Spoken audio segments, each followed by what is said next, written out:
Firstly, I'd like to welcome you all to this virtual meeting of Mid Suffolk District Council. It's the first one we've had in 2021, so Happy New Year.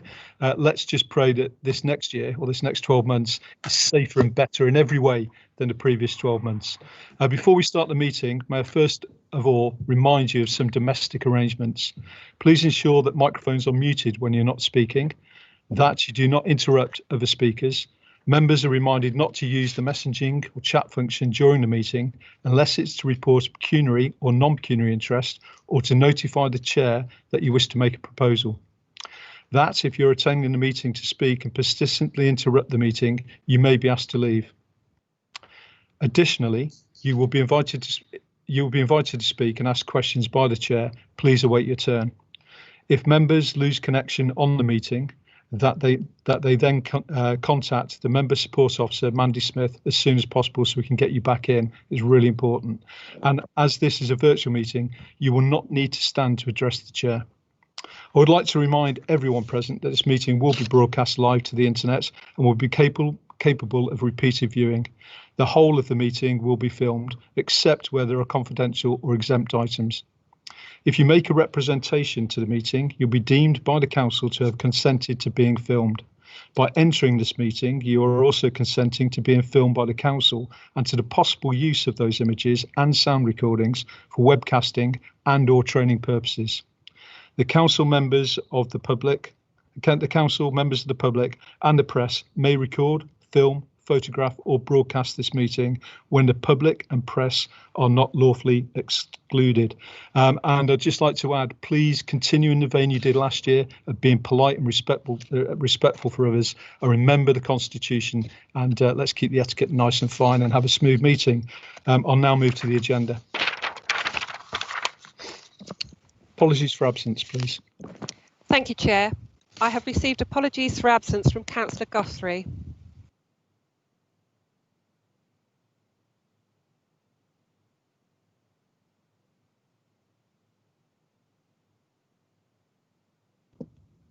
Thank you. I'd also like at this moment to welcome back Councillor Rachel Eburn. I think I speak on behalf of all councillors in saying that you were greatly missed, and it's really, really nice to have you back in here. And I believe that you wish to say something. Councillor Eburn. Thank you very much, Chair. I'm very pleased to be back, and albeit in slightly changed form from the last time you all saw me. However, I would just like to take this opportunity to thank all of my colleagues for the kind thoughts, the flowers, cards and best wishes I received when I was in hospital in November and December last year. And I'm on the road to somewhat recovery, although my cancer isn't of the curable kind. I will always have it. As my consultant kindly put it, I'll be on chemo for the rest of my life, but I'm glad to be back here, and it is a real pleasure to be here tonight to see all of you. And I apologise if I leave the meeting before the end, but I'm still very tired, and if I, I'd rather not fall asleep on camera and give the meeting as my full attention as I can. Thank you very much, and thanks to all of you. Thank you, Councillor Eburn, and we are really glad to see you. Are there any declarations of interest by councillors?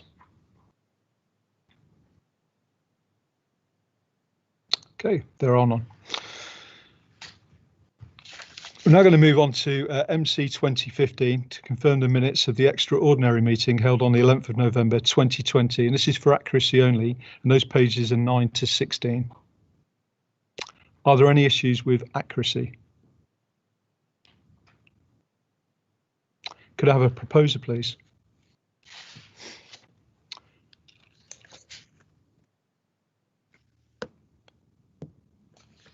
Okay, Councillor Richardson is the proposer, and a seconder, please. Councillor Flatman. And I ask the Corporate Manager Governance and Civic Office to conduct the electronic vote. Thank you, Chair. Councillors, can you please open the vote in the modern.gov app by clicking the plus sign in the right-hand side of the agenda screen and selecting attendance and voting.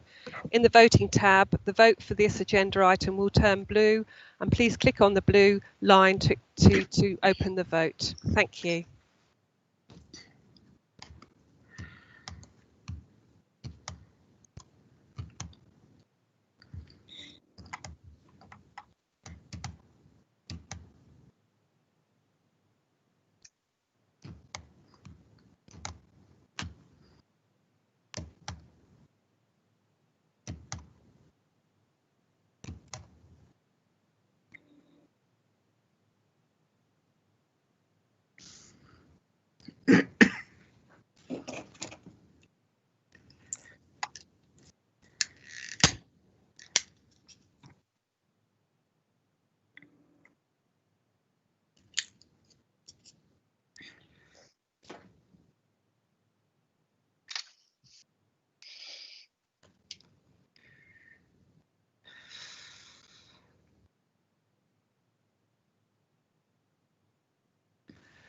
Councillor Scarf, are you able to submit your vote electronically?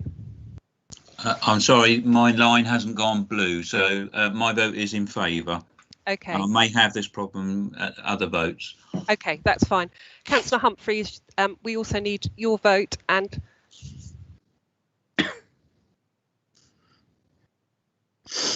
Councillor Phillips, please. That's affirmative. Thank you.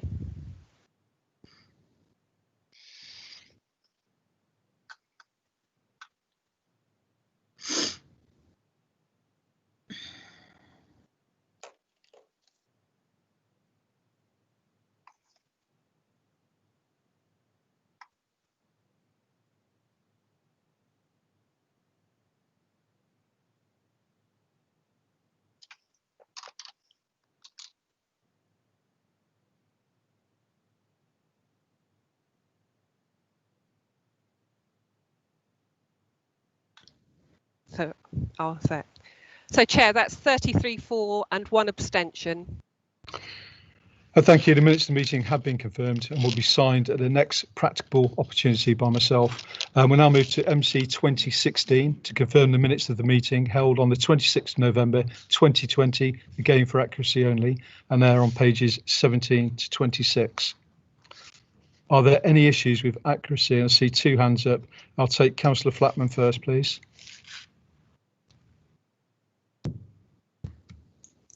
Sorry, Chair, that's an old hand. No problem at all. Councillor Morley.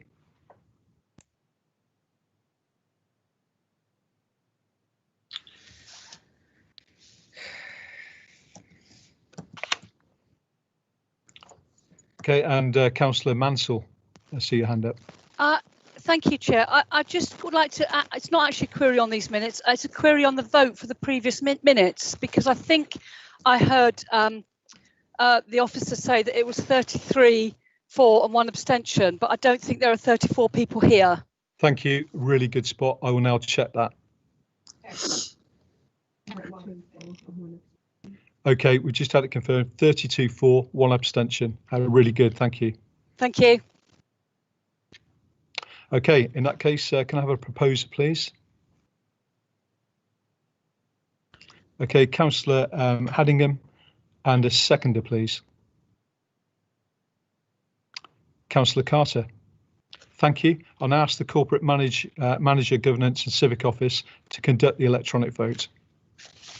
Thank you, Chair. Again, councillors, if you could go to your screen on modern.gov and by clicking the plus sign in the top right hand of the screen, click on select attendance and voting, and then when that agenda item is blue, click on the blue line to start the vote. Thank you.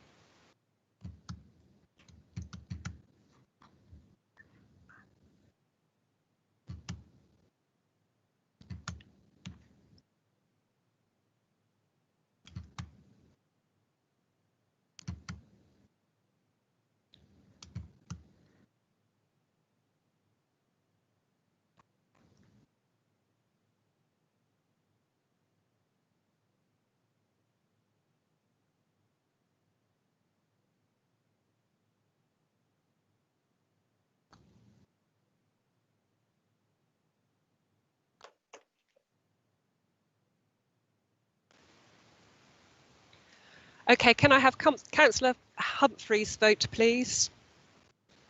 Councillor Phillips, please. Affirmative. Thank you. So that's the same, 32-4, 1 abstention. Yeah, 32-4 and 1 abstention, Chair. Thank you. Thank you. And again, I'll sign those minutes of the meeting once they've been confirmed at the next, actually as they have been confirmed at the next available and practicable opportunity. Okay, moving to my MC 2017, which is the Chairman's announcements, and refer you to paper MC 2017 for noting. Thank you. I'd just like to say that obviously it's very limited in what we can do at the moment in the current climate, hence the fact there's only 2 places that I actually visited, and 1 was virtually. But I would like to say a big well done to the Stowmarket Dementia Action Group for all that they did over the Christmas period in bringing joy to people's homes that couldn't get out. So it's definitely worth setting that carol service thing off. It's really good. Okay, leaders' announcements. Councillor Morley, I'd like to invite you now to present your paper and your update.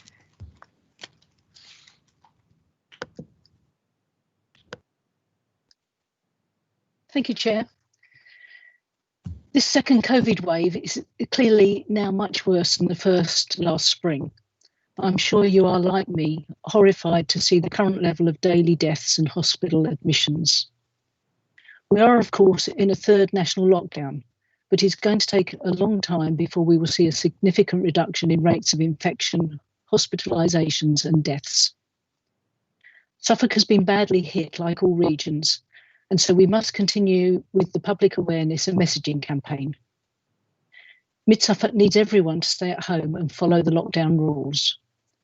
I know you are all doing what you can to promote these messages across all of our communities, but please, can I urge you to all keep doing so. As their district council, we are, of course, continuing to support our residents, communities and businesses in response to COVID. I will not repeat the information that all councillors receive on a fortnightly basis, but I did want to highlight a couple of particular elements. Firstly, the closed business lockdown payment grants. I'm really pleased that these are now available and we have started to pay qualifying businesses this week. As we already hold the data regarding many businesses, automatic payments are being made and these will reach approximately 70% of the business with a rateable value who are eligible. In addition, new grant applications have been launched for any businesses who have not previously received a lockdown grant from us.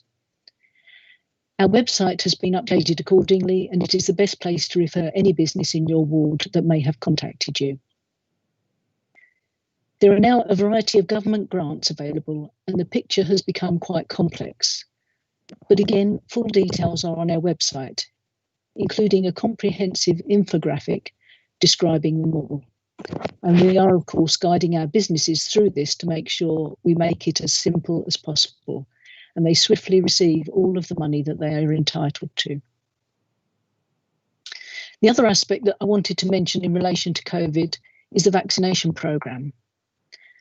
Many of our most vulnerable residents have already received their first vaccination, but I know many of us have also had contact from concerned residents as to when they will receive their jab, how they will be informed, where they will need to go and how they will get there. These are exactly the conversations that I've been having alongside Councillor Hicks, Councillor Passmore and our fellow council leaders at our local outbreak engagement board meetings to ensure that the communication to all of our residents is effective, clear and timely. There are now 19 primary care network vaccination sites in place across Suffolk. And for Mid-Suffolk, these are located at Debenham Leisure Centre, the Mix in Stowmarket and the Woolpit Health Centre. In addition, all three hospitals, the James Paget, West Suffolk and Ipswich are all vaccinating and an additional large site will be provided in Ipswich shortly. Two further pharmacy sites, Ipswich and Lowestoft, have also been approved. There is also an increasing supply of the Oxford vaccine available. This vaccine doesn't have some of the same logistical challenges as the Pfizer vaccine, which should enable more people to be vaccinated more quickly. At the moment, however, there is what is being referred to as a push model in place.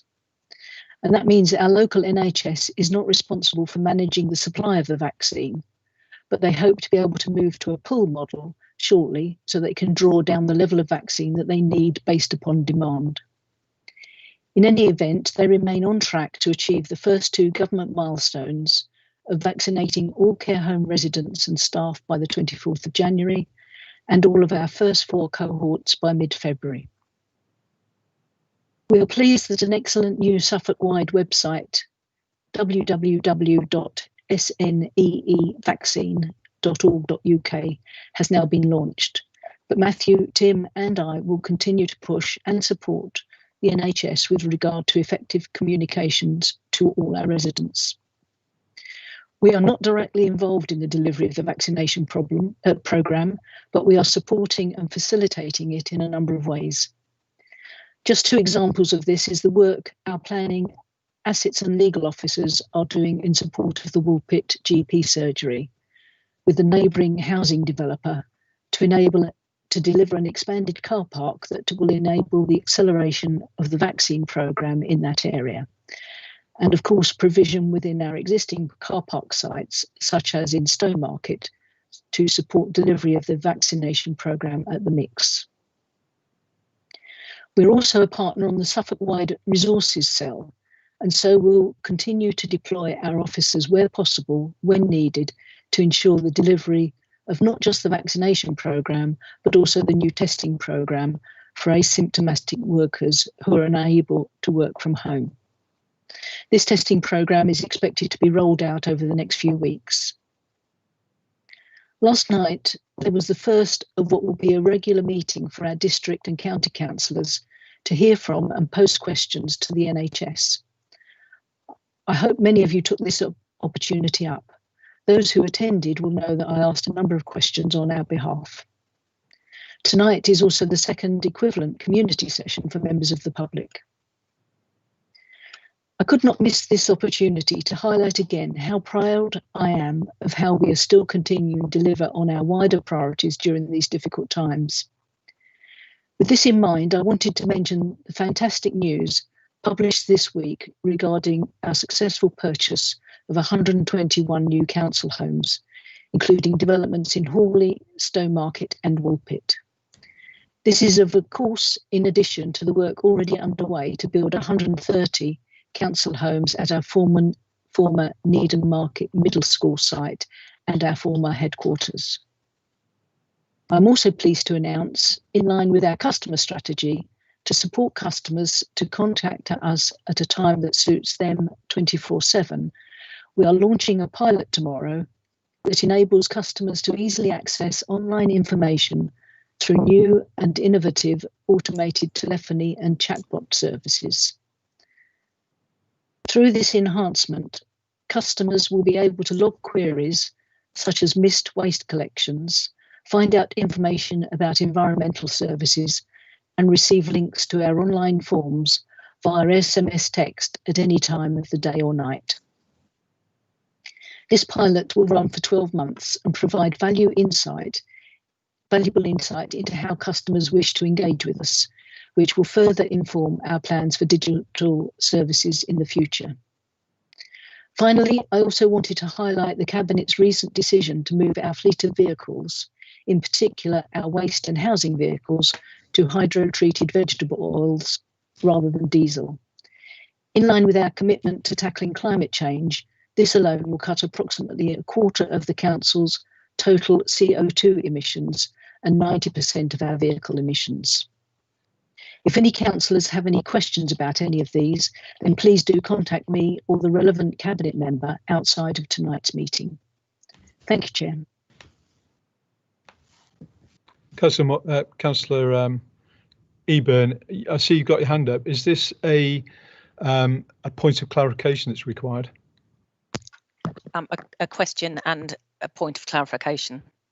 Thank you, Chair. Yeah, I'll allow it. Normally it's only points of clarification, but I'll allow it on this occasion. Over to you. Thank you very much, Chair. Just to say that the website for the SNEE vaccine, it doesn't have a www dot in front of it. It's just SNEE vaccine. If you put www.sneevaccine.org.uk, you get a message saying site cannot be reached. So just to make sure we do publish the correct website address. Thank you. Okay, thank you very much, Councillor Eburn. And I'd also like to say that there are links from the Suffolk County Council website across to all of our CCG sites and other partners. Thank you. No, very good, and thank you for the comment, Councillor Eburn. Yeah, a very detailed and informative presentation. Thank you. We're now going to move on and receive information of petitions in accordance with the Council procedure rules. Thank you, Chair. Please be advised that we have received the following validated petition. Petition relating to the Suffolk County Council Highways response in respect of planning application DC 20-04572 with 183 valid signatures. The petition will be dealt with through the normal usual planning processes. Thank you. Thank you. Moving on to questions by the public in accordance with council procedure rules, and I'll refer you all to the question in the table papers. I'd like to invite Mrs. Sharon McGarry to ask her question. Mrs. McGarry, please.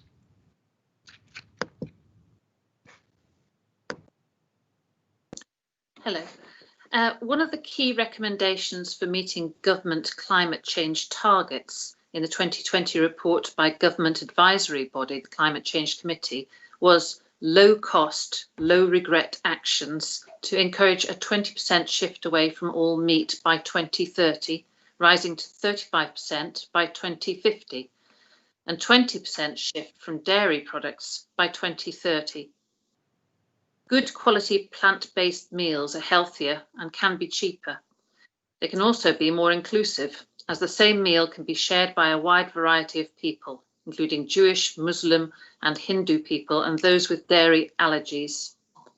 There's good evidence that a shift in diets away from meat and dairy products to more plant-based options is good for both climate change mitigation and for human health.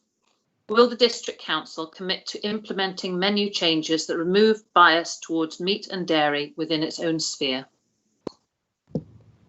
Mr. McGarry, thank you. And I'd now like to invite Councillor Fleming to respond, please. Yes, good evening, Shari. Thank you very much for your question. And your question is really requesting a commitment from the Council to promote a plant-based diet in an incremental manner over time. Whereas I have a lot of sympathy with what you're saying, and we have communicated independently between us.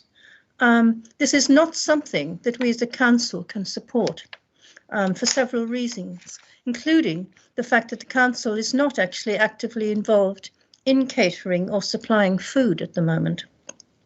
But pandemic aside, we share catering services with other organisations at Endeavour House, and we are pleased to report that for the most part, our sourcing is local and the food is varied and excellent with options for all tastes.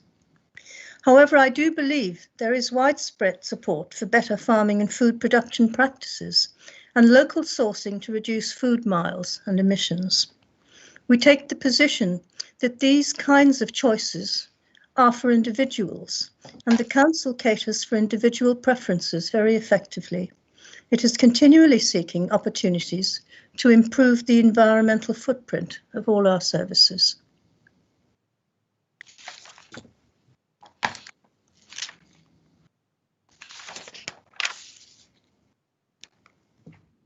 Thank you. Mrs. McGarry, do you have a supplementary question? Yes, thank you.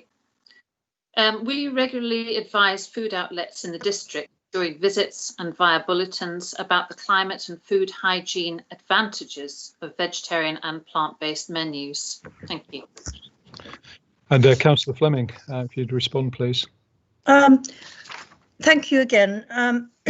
I do not see that as being really our role, but we do have regular bulletins for food outlets, but we are building a database of emails. So in theory, this could be done in the future in terms of advice to them in terms of effective sourcing and reduction in food miles and carbon emissions. Our food safety team, who speak with businesses on a regular basis, do talk to outlets about potential changes to their menus. And of those still operating, most are trying to contend with managing new takeaway services, and it does not feel right at this time to talk to them about changing their operations.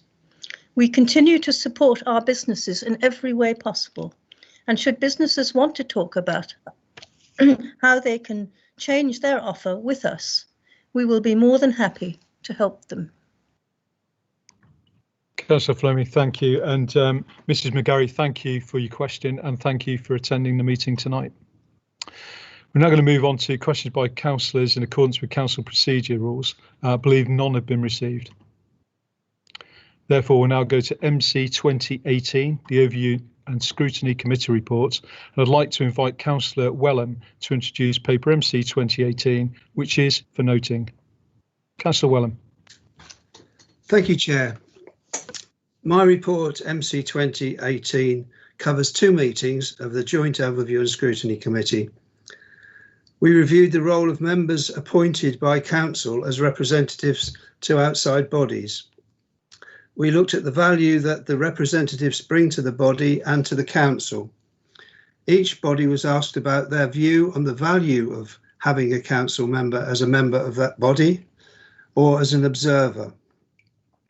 The draft minute is attached as an appendix to report MC 2019, and the recommendations for Council's consideration are in that report. Members may find it more relevant to ask questions on this topic during consideration of that item. The other topic reviewed was the Planning Enforcement Transformation Project. Officers detailed the extensive work that they've been carrying out on the project. They've been doing this despite the COVID restrictions. A new enforcement flowchart detailing the many steps in the process from initial reporting to final outcome has been devised. This led to improved workflow management and enabled staff to deal with high personal workloads, including extra work around the need for changes or relaxation of planning restrictions to enable businesses to comply with the COVID issues.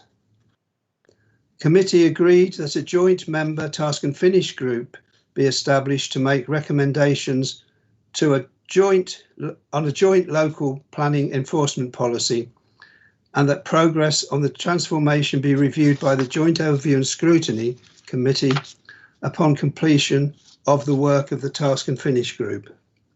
Thank you, Chair. I'm happy to answer questions. Thank you, Councillor Wellham. Councillors, do you have any questions for Councillor Wellham? Please use the hands up facility. Councillor Field, please. Thank you. Yeah, just confirm, Councillor Wellham. I certainly, and I'm sure a number of other councillors do get repeated questions about our performance on the enforcement issues, that there is a certain feeling abroad that says we tend to comment and monitor things but not take effective action. Did your scrutiny meeting actually come to the conclusion that that's unjust and that our response is adequate? Yes, I think we did. I think one of the problems is that there are a lot of alleged breaches which are reported, and I think officers were of the view that perhaps they're not quite as good at passing on to others information around alleged breaches which are not planning issues, and that has been tightened up.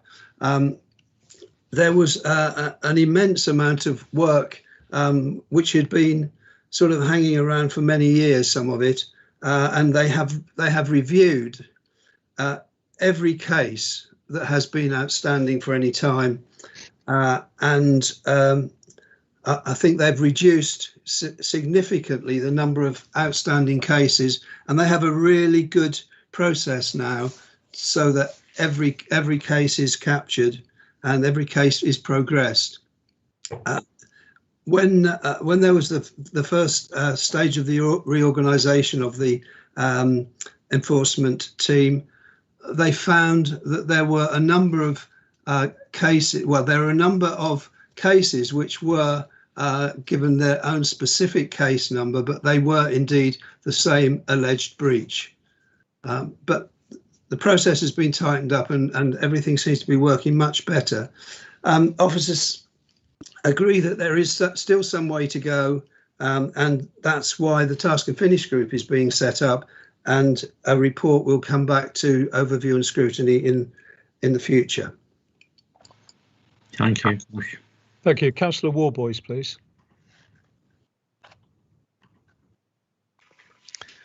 Thank you, Chair. Councillor Wellham, on the flowchart you described from the planning enforcement, is there a space on that flowchart for feedback from about how the case was actually settled to the complainant's satisfaction or not? This is a process that is being looked at. I mean, basically, I think you're talking about some sort of happy forms, whether or not the complainant felt that the case had been dealt with and had come to a satisfactory conclusion. That is something which if it isn't being done satisfactorily, will be looked at. Thank you, Councillor Wellham. Councillor Mansell, please. Thank you, Chair. Now, we all know that enforcement is a very public-facing part of the District Council's work, and I look forward to seeing some improvement in the service. But one of the regular comments I receive from both members of the public and parish councils is the fact that there doesn't seem to be any sensible time before an acknowledgement of any complainant.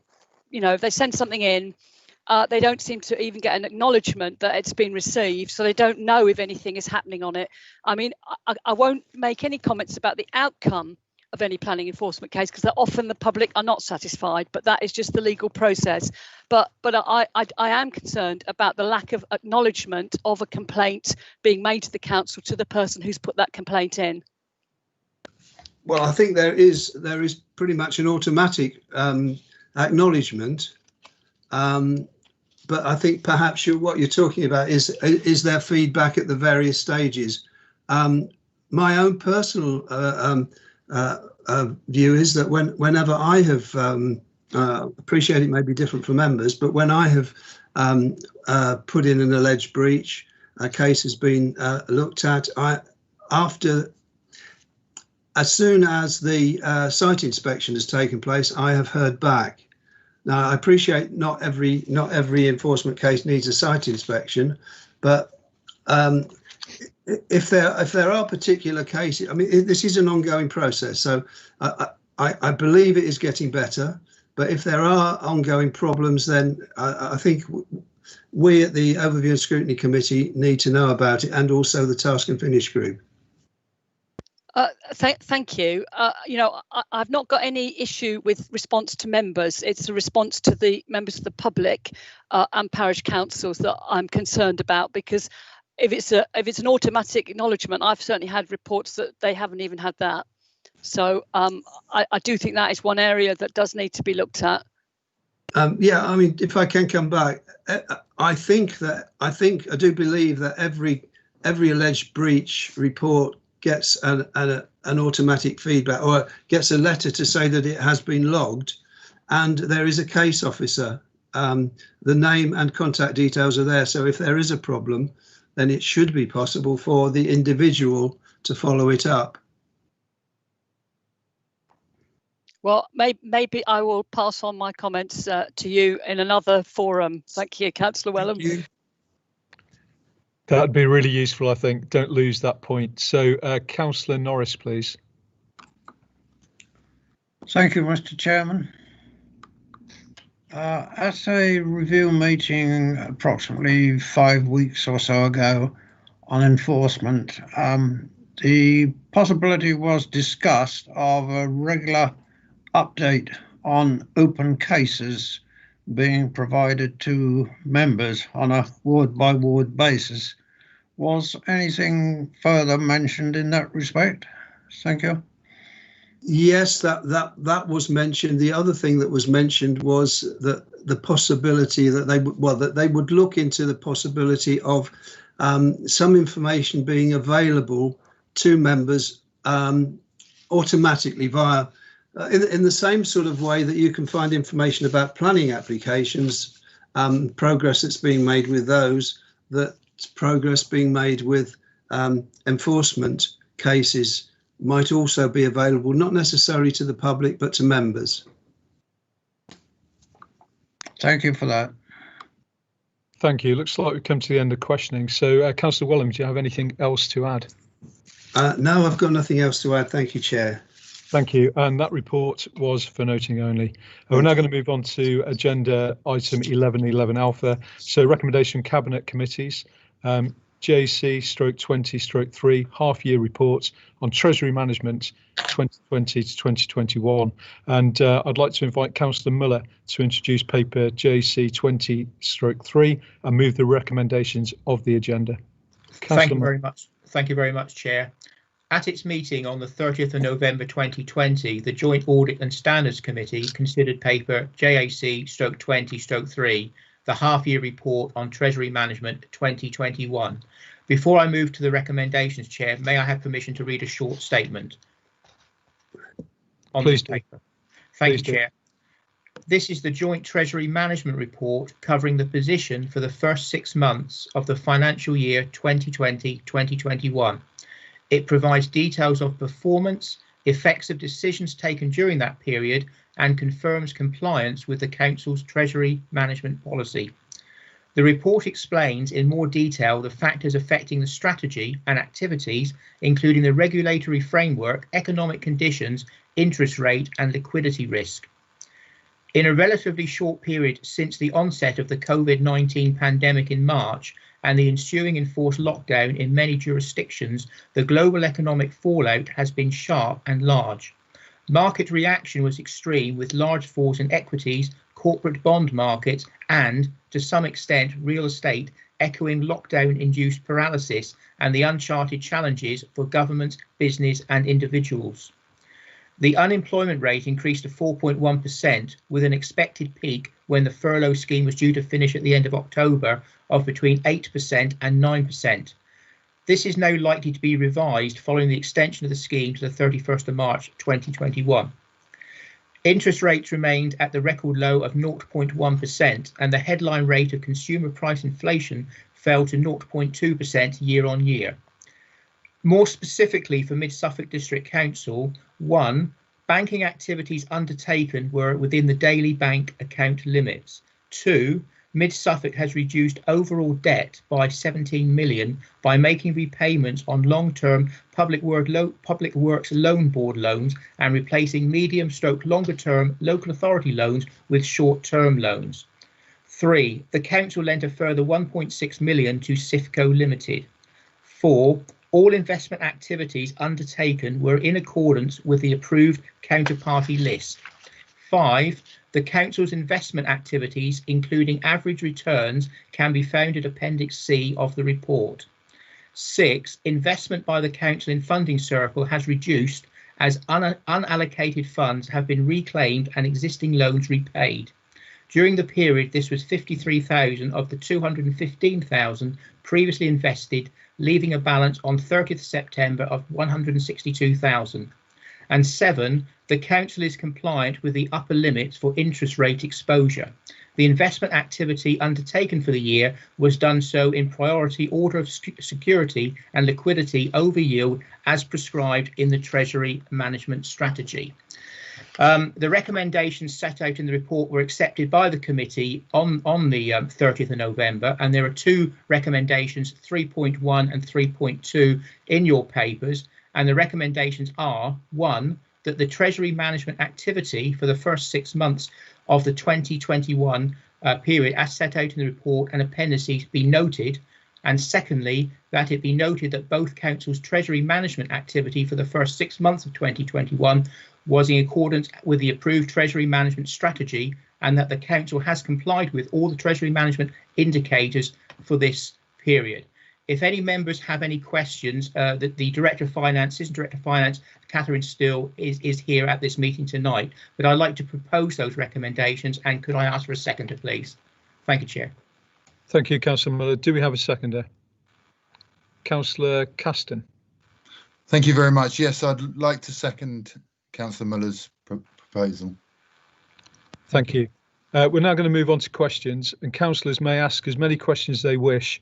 However, I keep saying this, so please listen. They must be relevant and they must be to do with the subject. So please think about your question, pose it correctly, and I'm sure you'll then get a clear and concise answer. So let's go for it. Councillor Matheson. Thank you, Chair. I'm drawing members' attention to page 45 of the council papers, which is part of this report, one of the appendix B, I think, or C. It's clear from various figures that the borrowing requirements in relation to SIFCO and Gateway 14 are very large in relation to our other activities outside of the housing revenue account, of course. And noting that the changes that the government are bringing in relation to Public Works Loan Board, if we are going to continue to invest with SIFCO, is this going to jeopardise our ability to borrow for the housing revenue account in order to build and buy more council houses? Thank you, Councillor Matheson. Could I ask the Assistant Director of Finance, Catherine Steele, to answer Councillor Matheson's question, please? Please do, and please use Catherine Steele as often as you like, because I know this is a complex subject that requires the right answers. Thank you, Chair. Catherine. Thank you, Chair. Yeah, thank you, Councillor Matheson, for that question. Just to clarify, the loans that have been taken out for SIFCO will be finished in this financial year. So we're anticipating we will be at the full £50 million investment for SIFCO by the end of March 2021. So moving into next financial year, which is when we need to take out more borrowing in terms of Gateway 14 and a housing development, then this won't jeopardise our ability to access the PWLB. Gateway 14 is a development site, economic regeneration site, so that is eligible under the new guidelines from PWLB, as well as our housing developments. Thank you. Thank you, Catherine. Councillor Matheson, do you have a supplementary question? Yes, I think the question that raises really is, if we don't find a suitable property in the next few weeks, which SIFCO wants to buy, what will we then do, and what will be the future strategy for SIFCO and funding SIFCO? Catherine, that's quite an in-depth question, so it just needs a short answer, please. I'll try and make it as short as I can. The funding for the end of March, if it's not all completed by 50 million, then we won't carry it forward. So this is in essence the last few weeks that we're able to invest in SIFCO. So say that will be the end of it. So if we're not up to full capacity, we won't do anything in 21-22. Thank you for that. Thank you. Moving on, Councillor Mansell, please. Thank you, Chair. Again, I'm also referring to page 45 of our council papers, paragraph 2.3, and I would just like to have some clarity about it says there are proposals to allow authorities that are not involved in debt for yield activity to borrow at lower rates.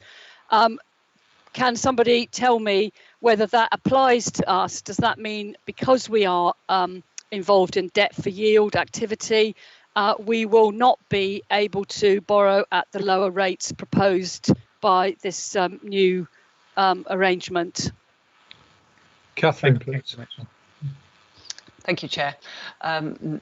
We will be able to access PWLB because the conditions of PWLB is that it's forward-looking. So as we move into 21-22, we won't have anything in our capital programme that would be deemed as debt for yield. So we would have access to the lower rate. PWLB rates were dropped by 1% when the announcement was made about the new lending terms. So that's what we would be able to access. Could I just come back? So that Yes, operates on a sort of year-by-year basis, that we don't look back.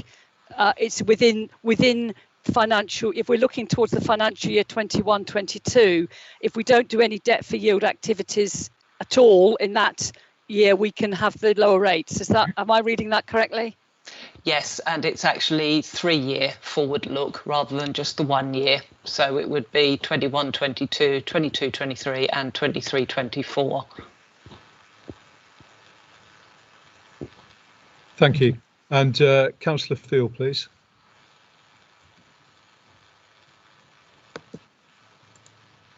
So I thought Councillor Eburn had her hand up before me, but okay. Just a quick one, please, on the looking at the Schroder funds performance. I note that the investment amount is £2 million.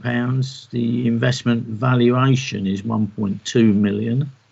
It's 800,000 less, and the cumulative net interest is £500,000. Am I understanding that correctly, do you think, or is that wrong? So that's the first point. And then I had something on page 52, which is 1.16, paragraph 116. The talk about the standard for pooled funds and the way that has to be carried into the expenditure statement, not until 23-24, but I wonder whether that is a matter of concern for the future. It's not that far away. Thank you, Councillor Field. Catherine, please. Thank you. Yes, I can answer those. Yes, you were reading the table on page 52. You were talking about the Schroder investment.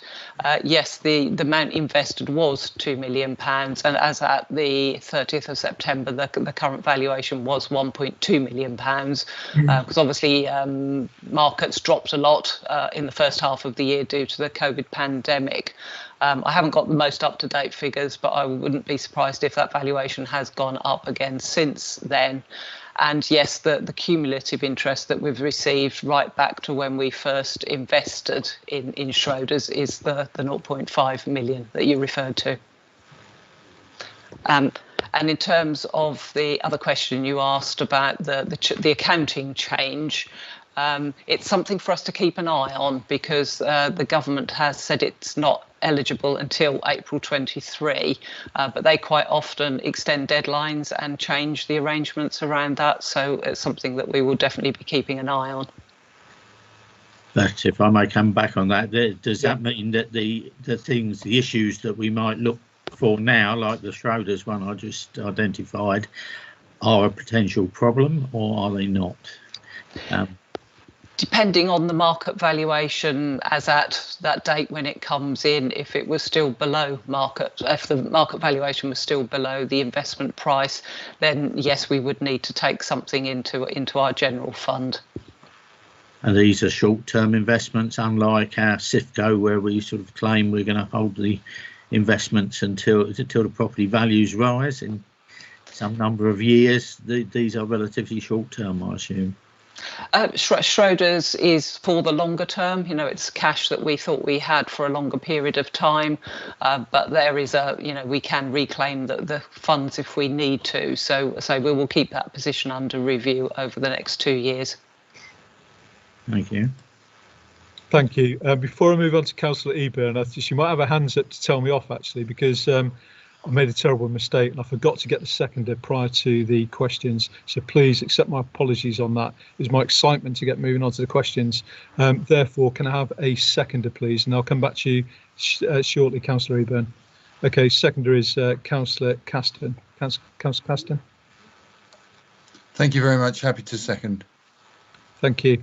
Councillor Eburn, please. Thank you very much, Chair, and thanks to Councillor Muller for your paper, and also Catherine for the questions you've answered so far. Appendix B, page 45, paragraph 2.2, refers to the lower housing rate that is available. Can you confirm that, or can I ask whether we've reviewed our housing ambitions in the light of that lower rate available?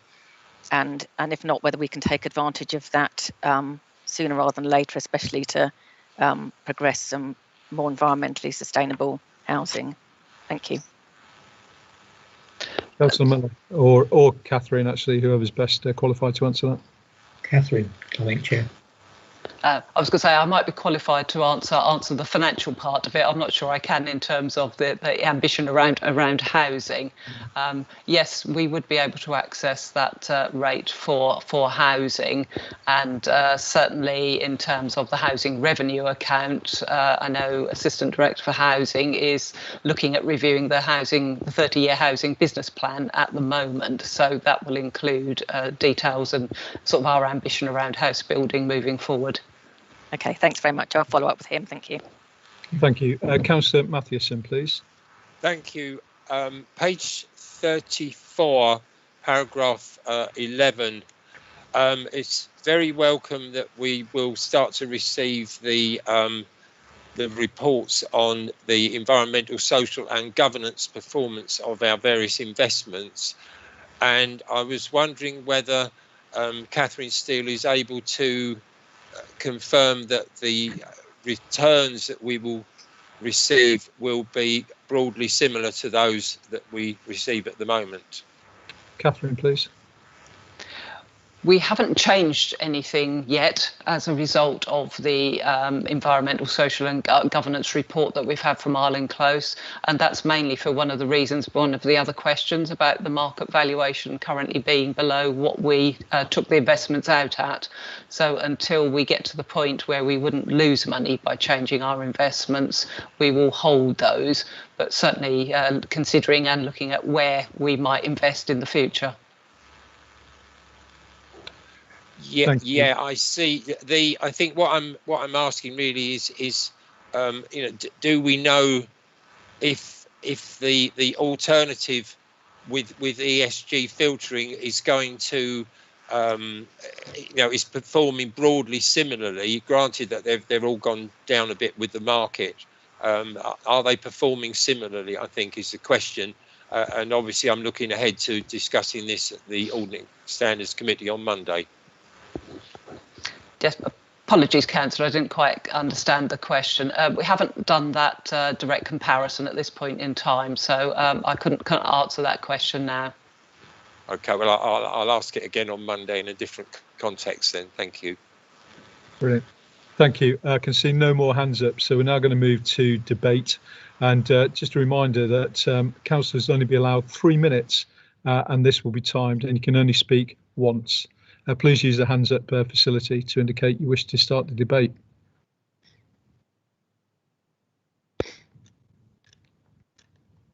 Anybody? Brilliant. Councillor Stringer, please. Thank you, Chair, and Happy New Year to you, and to you all.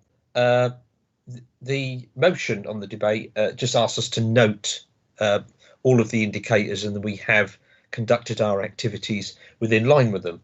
And of course, the paper demonstrates on both those items we clearly have. However, I would like to make some comment. I'll be voting for this paper, I said, but it will be under somewhat protest because some of the indicators in there we would seek to change because we think they're detrimental to our communities.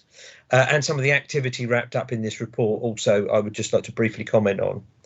I have to say, us rushing to make sure that we've invested as much as we can of the borrowed money into Sifco before the government shuts the door, I have to say is a step too far for me and should not be encouraged with the indicators that we've set.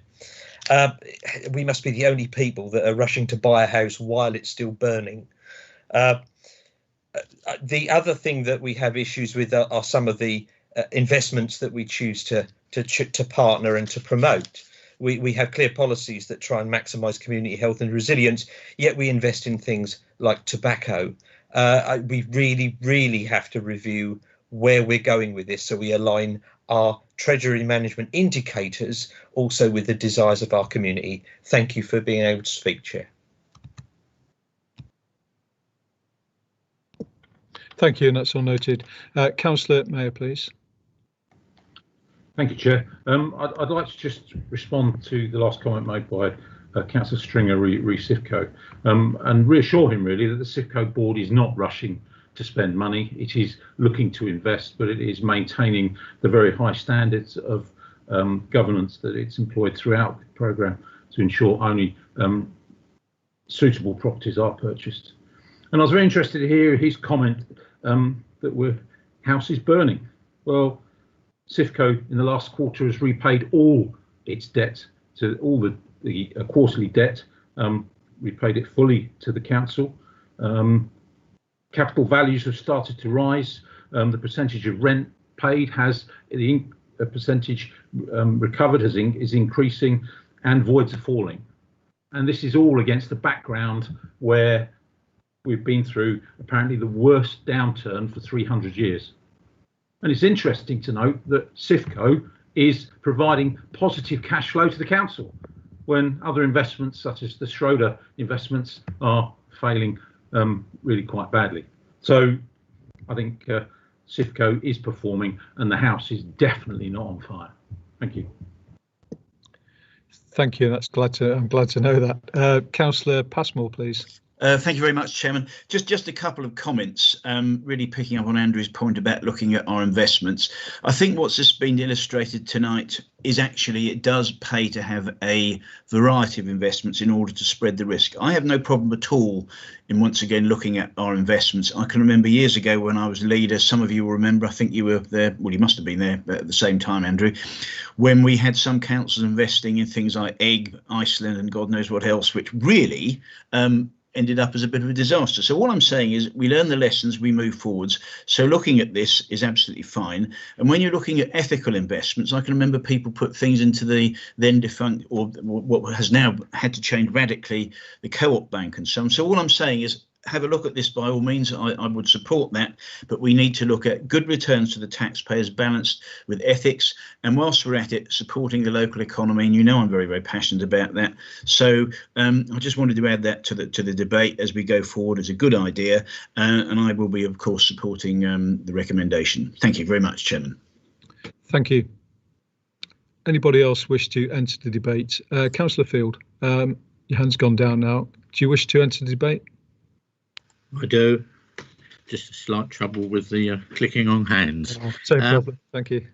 Yes, it's really the issue again of, as Councillor Passmore just said, he supports local investment, and we would certainly support local investment in some items.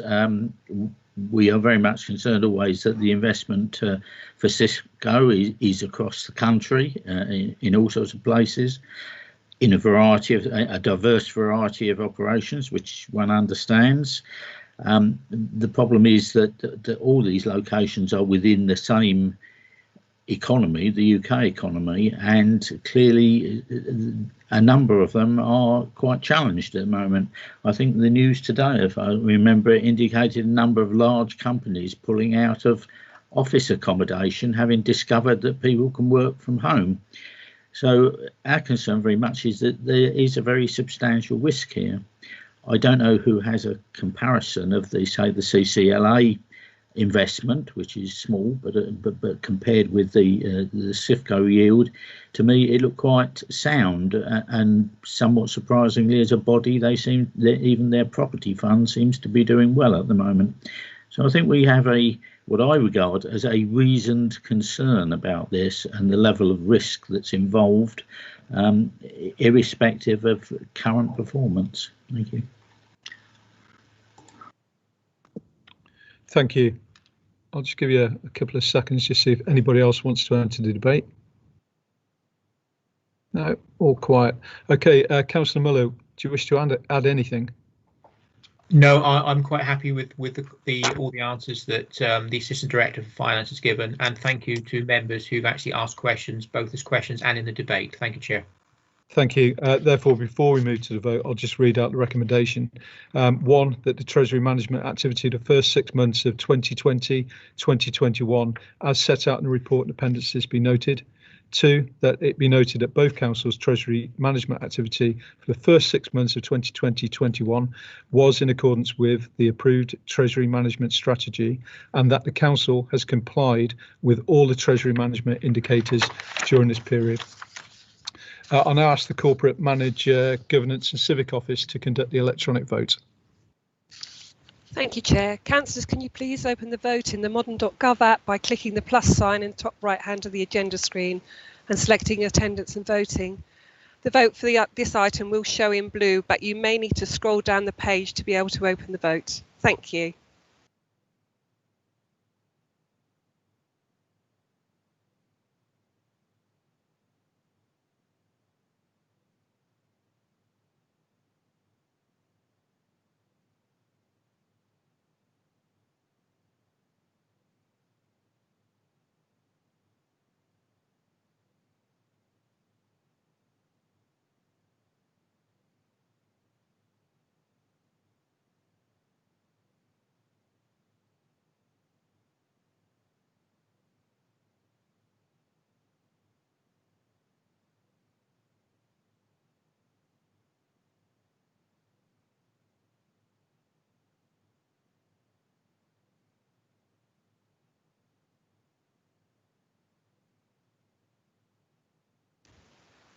Okay, we need to take the following 3 votes verbally. Councillor Humphreys.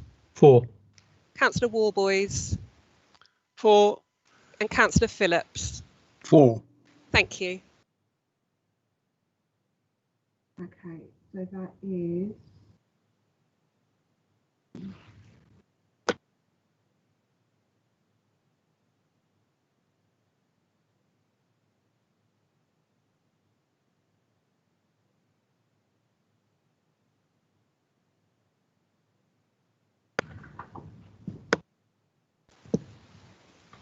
Chair, that is 28 for, 1 against and 4 abstentions. Thank you. That is carried. Moving on to agenda 11B, which is MC 20/19, recommendations from the Joint Overview and Scrutiny Committee. I refer you to the additional recommendation in the table papers. And I'd like to invite Councillor Wellham to introduce paper MC 20/19 and move the recommendations in the report and in the table papers. Thank you, Chair. Yeah, I'm pleased to present the recommendations from the Joint Overview and Scrutiny meeting on the 23rd of November and the additional recommendation from the Mid-Suffolk Overview and Scrutiny meeting on the 14th of January. This can be found, as you said, Chair, in the tabled papers. It should be remembered that it is at a full council meeting that these appointments are made, usually at the annual meeting and usually for 1 year. There is little or no debate about the appointments and little feedback from those appointed during their time representing the council. There are 6 recommendations from the Overview and Scrutiny meeting on the 23rd of November and a further 1 from the meeting on the 14th of January. I'd like to just say a few words about each of them in turn, if I may. 1.1, Overview and Scrutiny recommend that there be no further appointments to the Joint Waste Management Board or the Suffolk Joint Emergency Planning Policy Panel, as these bodies no longer meet. 1.2, the representative of Mid-Suffolk District Council, Councillor Brewster, said at the Overview and Scrutiny meeting that the Haven Gateway Partnership is no longer relevant and attendance is of no value to our council. It's recommended, therefore, that Mid-Suffolk withdraw from the partnership. At 1.3, we heard from the observer appointed by Babergh District Council to represent that council at Sudbury City's advice that attendance is of value to that body and to the council. Councillor Osborne attends as an observer and is not a trustee of that body. 1.4, we recommend a process for reporting back by representatives appointed to outside bodies to enable joint overview and scrutiny to review member representation on an annual basis. 1.5 is a recommendation that support and training be given to representatives, particularly when they're first appointed. Training is sometimes given by the body, but it is important that the representatives are supported in the roles to which they have been appointed. 1.6. This council has made the appointment of a representative to the East West Rail Consortium, but that councillor does not attend meetings or have any input into the consortium because the council does not pay the required subscription. At a time when it's essential that fewer journeys are taken by road, an improved rail service connecting Suffolk to the Midlands and beyond is needed.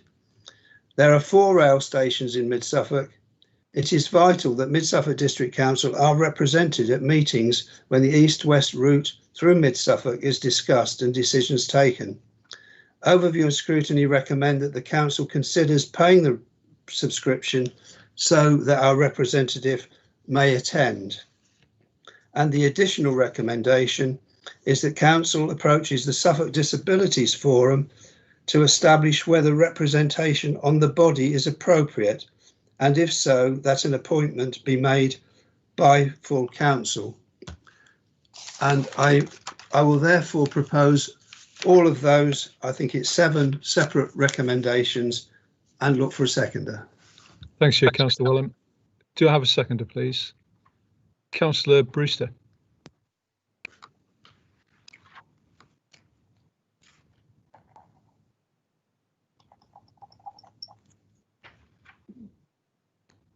Councillor Brewster. I'm sorry, Mr. Chair. My hand actually wasn't up. I was just getting ready for a comment on 1.2. Okay. So I wasn't seconding this one. And then I'll go down to next in list, which is Councillor Ekpenyong, please. Thank you, Mr. Chairman. I thought that we were going to be taking these recommendations not en bloc. So, Councillor Ekpenyong, no. Are you seconding the proposal that's been put forward? Not at the moment. Okay. So, Councillor Mathieson, are you seconding? That was my plan. Yes, I second yes. Thank you. Perfect. Thank you very much. Okay. So we have the seconder. We'll now move into questions. And again, just a reminder, you can ask as many questions as you like, but you must make sure that it is a question to the point and relevant to the article that we're discussing. So if I go in line, let's look at Councillor Brewster first, please. Yeah, I would like to do an explanation, really, Mr. Chair, so that probably comes in debate, I suspect, but or if you wish me to do it now, because the thing on Haven Gateway has changed a little bit since I reported to the overview and scrutiny, and it's just changed in this last couple of weeks. Can I hear you? Right, finally managed to get off mute. No, I don't wish to do that. Thanks, Councillor Brewster. We'll stick to questions and debate will be at debate. And I'm sure what you are going to discuss will be important at that stage. So moving on then, Councillor Field.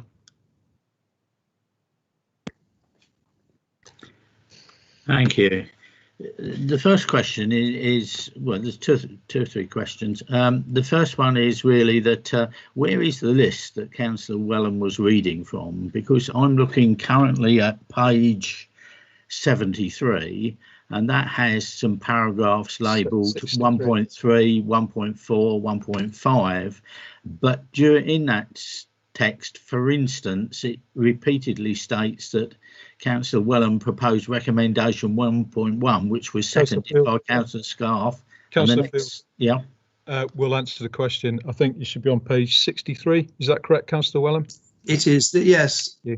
What you're looking at, Councillor Field, is the debate at overview and scrutiny and how these recommendations materialised towards the end of that debate.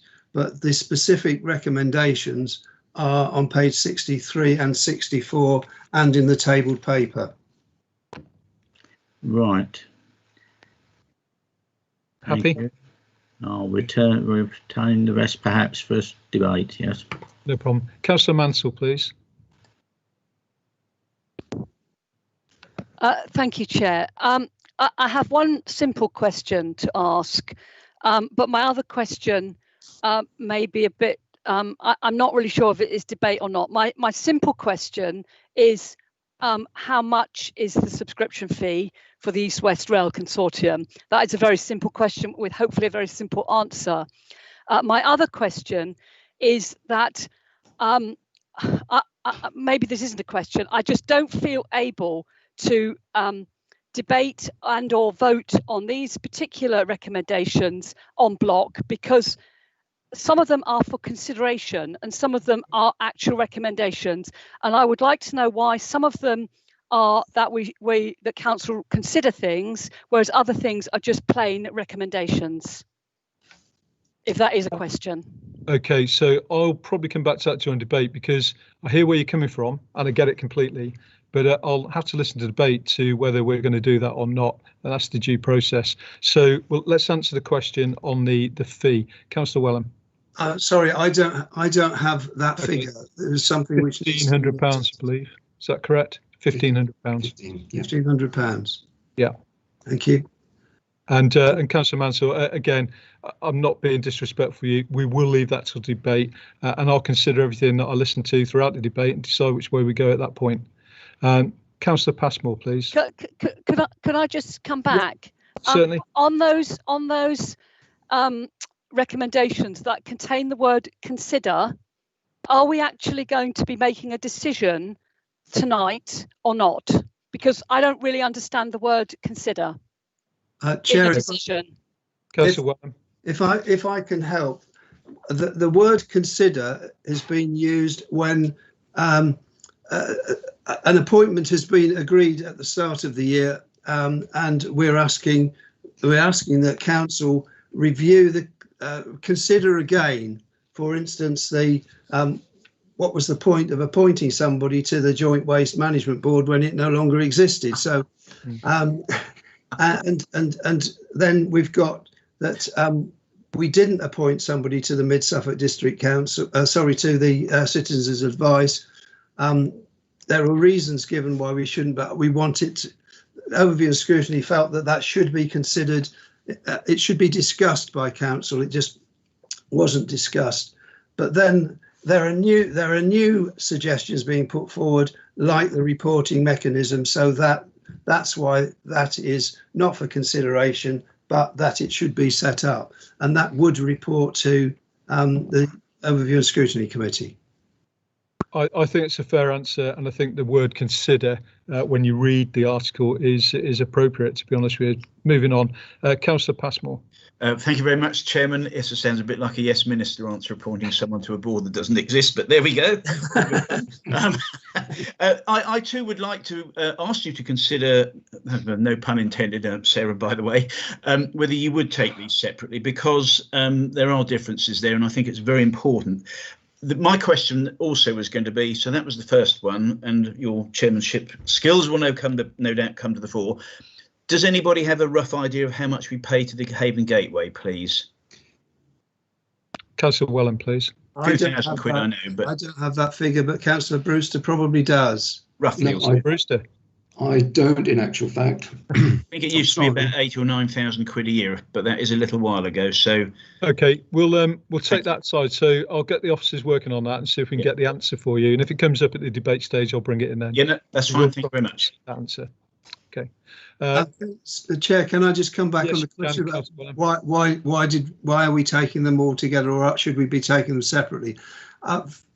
Just to make it easier, to save me having to go through and propose 7 different recommendations and look for 7 different seconders, it was felt appropriate to ask to propose the lot in one go and to get a seconder for all of them in one go.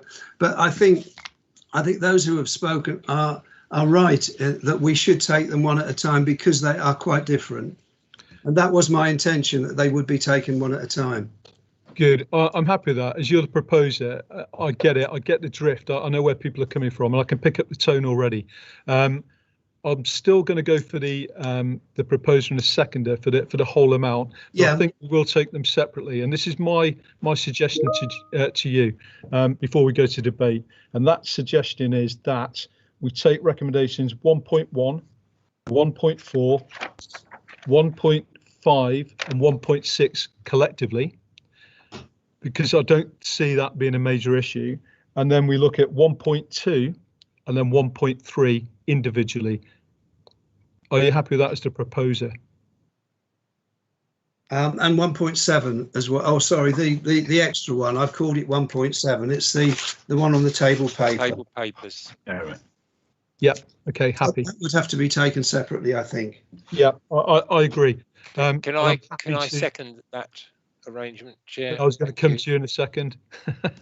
So I'm happy with that, and that's the way we're going to proceed, as long as you, the proposer, are also content. Yes. And yes, yeah. happy that Councillor Matheson is the seconder. Yes. Chair, there may be more debate on 1.6, and there may be those who would wish to support 1.1, 1.4, 1.5, but not 1.6. Let's see how we go in debate. Okay, I'm happy to see how we go. Let's see how we go. All right. Is everybody happy so far? Delighted. Good. We're now going to stay on questions. So, Councillor Whitehead, please.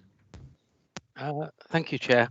I understand that Councillor Brewster is our present representative on the Haven Gateway Partnership, and I'd like to ask the question, what might have happened in the last couple of weeks that might have changed his opinion on that recommendation? Yeah.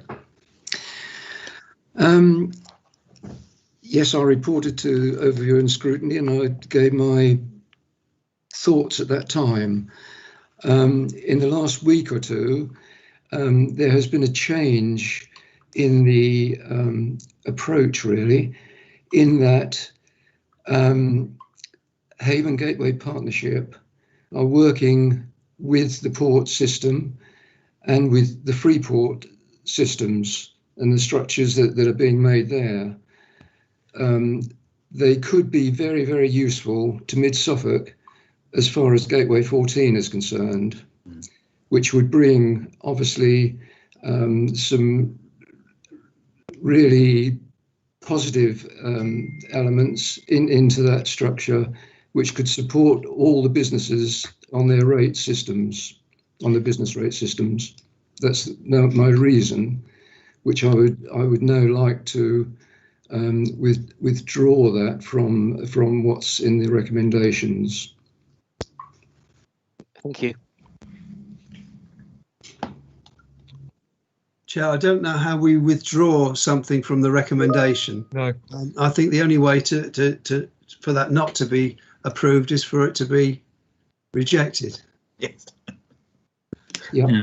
Okay. So we're not playing a guessing game here, or who knows more. We're going to bring in the officer, which is Emily Yule, to answer that question directly. Emily, please. Thank you, Chair. Just to confirm, because these are the recommendations of the committee, no individual councillor can amend them. So the way to deal with it is to either vote for, or if you're in disagreement with the recommendation, to vote against it in its entirety. Thank you, Chair. Thank you. Good. Everybody happy with that? And I do have an answer to the cost. Haven Gateway, £5,000. Thank you. Okay, perfect. Councillor Whitehead, have you completed your questions? Sorry, I'll take my hand down. Thank you. Councillor Matheson, please. On the tabled paper, which we think we're calling recommendation 1.7, does this actually refer to the Mid-Suffolk Disabilities Forum, or is there another body which is Suffolk-wide? Councillor Welland, please. Chair, there is a body that is Suffolk-wide, but since this recommendation was first made, we have found that the more appropriate body possibly would be the Mid-Suffolk Disabilities Forum. But I can't change that after the Overview and Scrutiny Committee have proposed that this and have agreed that this be recommended to Council. So I think we stick with this because it does say that we approach the Suffolk Disabilities Forum. If in doing that, they say it would be more appropriate to be represented on the Mid-Suffolk Disabilities Forum, then we will bring that back. That seems a very good way forward. Thank you. Thank you. Councillor Mansell, please. Sorry to come back. Thank you for allowing me to come back, Chair, but I'm still a little bit confused by the wording of the proposals. If we just think, for instance, the one we've just been talking about to do with Councillor Brewster, and he's changing what he was going to say. But the actual recommendation is that the council consider withdrawal from the Haven Gateway Partnership. Now, if I vote for that, does that mean I want to withdraw from the Haven Gateway Partnership, or I want to consider withdrawing from the Haven Gateway Partnership? And similarly, if I want to vote against, am I saying, yeah, we should carry on with the Haven Gateway Partnership, or no, we shouldn't even consider it? I'm sorry if I'm being pedantic, but I am quite worried about the wording of this. No, you're not being pedantic, and it's right to question. I believe, and I'm going to get Emily Yule to come in anyway, that consider means exactly that. If you vote for, then you're saying the council should consider it, not consider it. So Emily, could I come back there and say, how are the councils considering it? If we're not considering it today while we're in full council, how do we as a council consider it if we don't actually debate whether or not to withdraw? Really, to my mind, I would be happier if it said that the recommendation was that the council withdrew from the Haven Gateway Partnership, and then it would be a nice simple yes, I agree with withdrawing, or no, I don't think we should withdraw. But this considering, are we in the process of setting up a working group to do all this considering, or are we as a whole council doing the considering? Hear where you're coming from, and very good points. Emily, please. Thank you, Chairman. The leader actually determines the proposals for outside bodies and puts those forward as recommendations to the council. And this obviously normally happens at annual council. So the wording of the motion is essentially for the councils to either ask the leader to consider withdrawing from the Haven Gateway Partnership, or effectively don't consider it, so stay in the Haven Gateway Partnership. So you're not making a decision to withdraw tonight. If the council was in favour of that recommendation, they would essentially be giving a steer to the leader to consider withdrawing and not putting a representative forward. I hope that helps to explain quite a complexly worded recommendation, Chair. Yeah. Can I just thank Emily Yule for that? But so effectively, you're telling me that whichever way I vote on number 1.2, I really don't have any say in the matter because it's all down to the leader. I think she's actually explained it quite well, and we're going to be talking all night about this. To me, it's fairly clear. Consider means exactly that, and it allows them to go and consider it, whether they go for it or not. We are going to move on. So, Councillor Otten, please. Well, I'm sorry, Chairman, but that doesn't explain how it leads the council.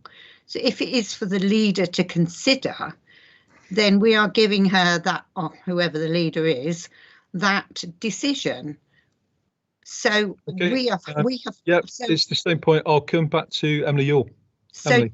Will we be told tonight whether the leader will actually withdraw from each of those, draw the council from each of those outside bodies or not?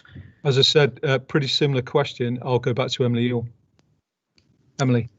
Thank you, Chairman, and my apologies. I left one step out of the approvals process in terms of appointments to outside bodies. Once the leader makes a recommendation, it does have to come to the full council to be agreed. So if you make this decision today, the leader would then consider it and bring it back to a future meeting of the council to be agreed. Right. Clearer. Okay. Right. Good. Okay. That seems a very bureaucratic way of dealing with things, but it's the way it is. Councillor Otten, and the question's been answered. Do you have any other questions? Thank you. Councillor Field, please. Just the obvious question is, if that is the case, why the dickens is this paper before us tonight? You know, if the leader makes the decision, then surely to God, scrutiny should have referred this to the leader in the same way as I do at the county council, and the leader makes the decision, and then it comes to this body. It seems a nonsense, but I guess we'll go along with it. Otherwise, as you point out, we'll talk all night. Yeah, absolutely right. So getting back onto questions, Councillor Mellon.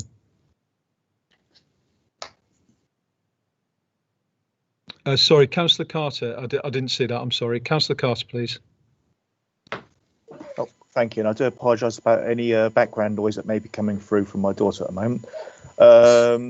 Just a quick query. So if this is going through to consider, if the chair chooses not to consider this, is this then fed back, or is this just left as because this is only going back to us if it's been considered? If it's chosen not to be considered, do we hear back from it, and do we get reasons why? Ooh, Emily, you please. Chair, if I may, it will be evident when a recommendation comes back or not to the full council to appoint somebody to that body. I think that's the simplest way to answer that question. Yeah. Councillor Carter, happy? I accept the answer. It's just not. Yeah, it's a wonderful way of doing things. Councillor Whitehead, please. Could I just pose the question? Isn't the point of this being brought to council to get a steer on this? And the only way to get a steer on it is to have a vote, because you can have a debate, but unless you have a vote, you can't really get a clear steer. Exactly. It's the way people read things. We're all different. We all read things differently, and we all understand things in different ways. And I'm not being simplistic on this. That's the way it is. I think Emily Ewell has answered most of the questions and doubts that we had, and I thank her for her input on this. It's more than welcome. Councillor Whitehead, do you have any further questions? No, just a bit slow. Get my hand down again. No problem. So there are no more questions, and we'll now move into debate, although it probably feels like, in fact, Councillor Otten. Are you after the question? No, if we're into debate. We will be in a second. So moving into debate, although it feels like we've been in a debate, you'll be allowed 3 minutes and you can speak once, and this will be timed. So Councillor Otten, we'll start with you, please. Thank you very much. Well, I certainly will hope that the leader will make a recommendation that this Mid-Suffolk District Council continues to have an observer on the Citizens Advice Bureau, particularly at this time when so many people are having to use their services for advice on things like applying for universal credit, etc. So many people now are faced a situation which they maybe never have been in before. So I really hope that she will do so. And I also think that this council needs some representation on the East West Rail Consortium. As has already been said, we have numerous railway stations in the Mid-Suffolk area, and I am particularly concerned about Thurston, where we are desperately trying, and Mid-Suffolk has used some SIL money to try and get Network Rail to come up with a proposal for making the crossing there at Thurston Railway Station safe. So I think it is extremely important that this council, who is already having discussions with Network Rail, are involved. Thank you, Chairman.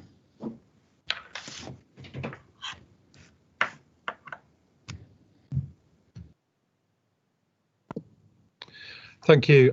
Councillor Passmore, please.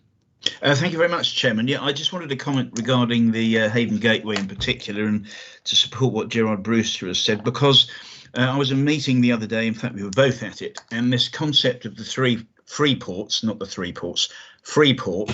I think this will be a unique opportunity for Suffolk as a whole, and certainly for Mid-Suffolk, if we are able to get a free port based both at Felixstowe and Harwich. I think it's going in as one combined application, and that's unusual, but we need to be thinking about the ports there as a gateway, without a debate starting on, but a global Britain, and reaching out to the rest of the world and connecting. And I'm not really making a political point there.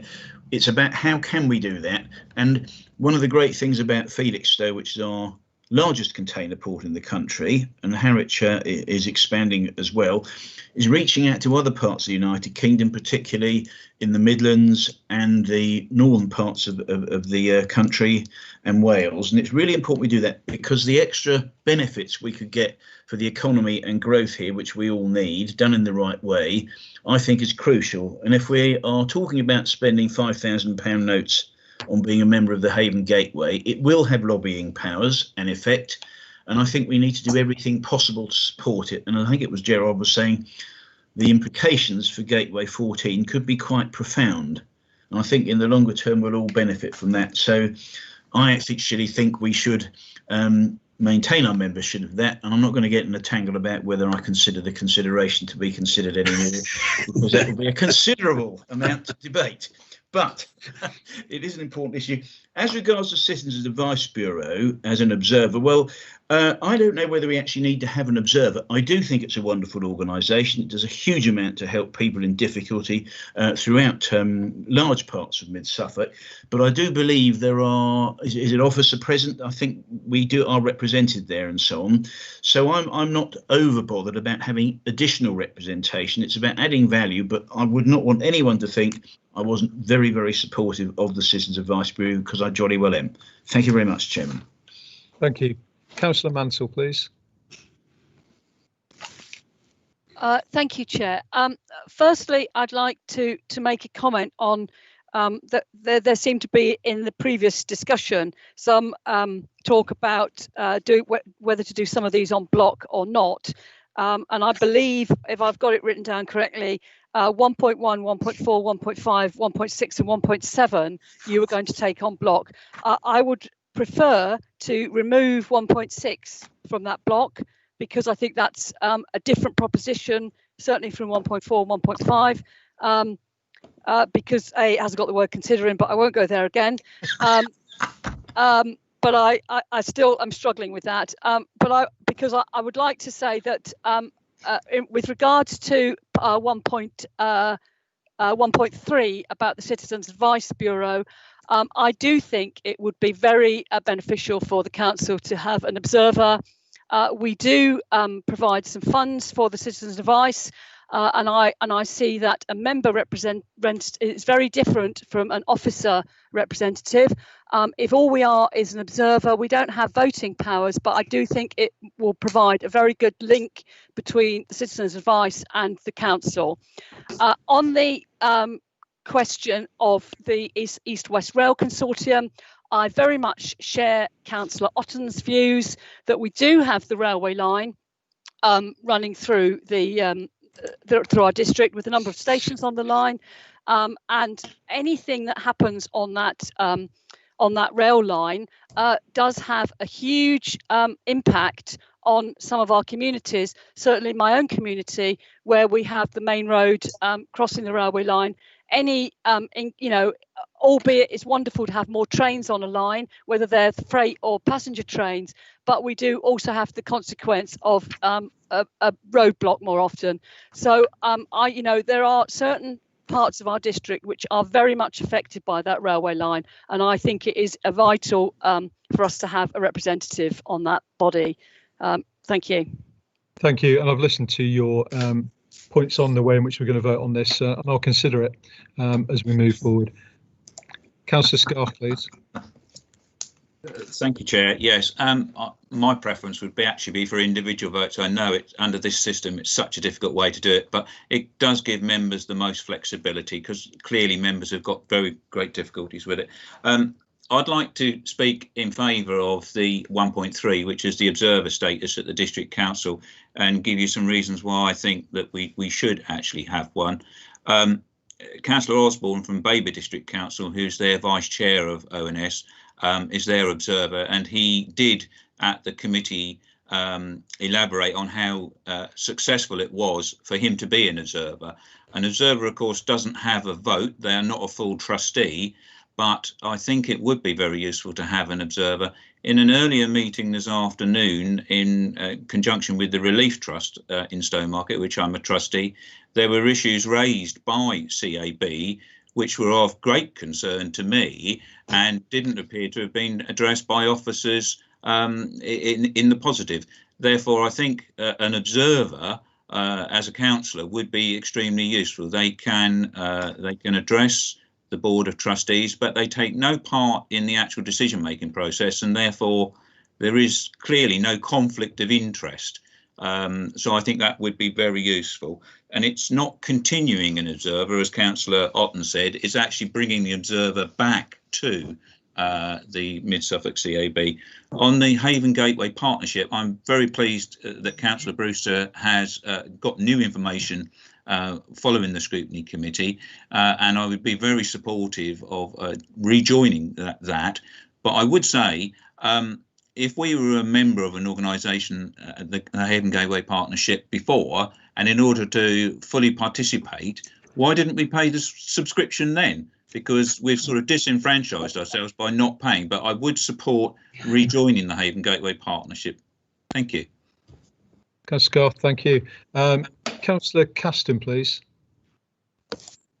Thank you very much, Mr. Chairman. So I'm a member of the Overview and Scrutiny Committee, and during this meeting, we discussed at 1.2 the Havens Gateway Partnership, and it came up that it wasn't good value for money. Since then, we've had a update on it, and I think if I was in that meeting now, and Councillor Brewster was telling me what his update, I wouldn't have made the decision that I made to agree with that. I think that does change things ever such a lot. The original decision was down to, is it good value for money? Is it necessary? Does it bring a benefit to the council? And yes, that's changed greatly. And 1.3, I wasn't keen on it at the time. I didn't vote for it. I don't think it's necessary. I think we have enough information comes in from there. And I haven't really changed my mind on that. But I'll listen to the debate. Thank you. Thank you. Councillor Miller, please. Thank you, Chair. I also cannot support item 1.3.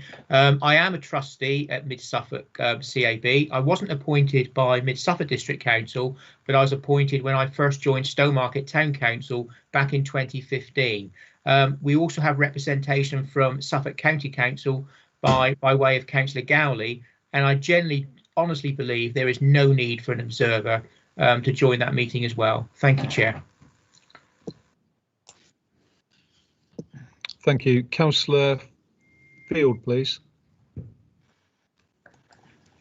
Thank you. I'll consider being brief.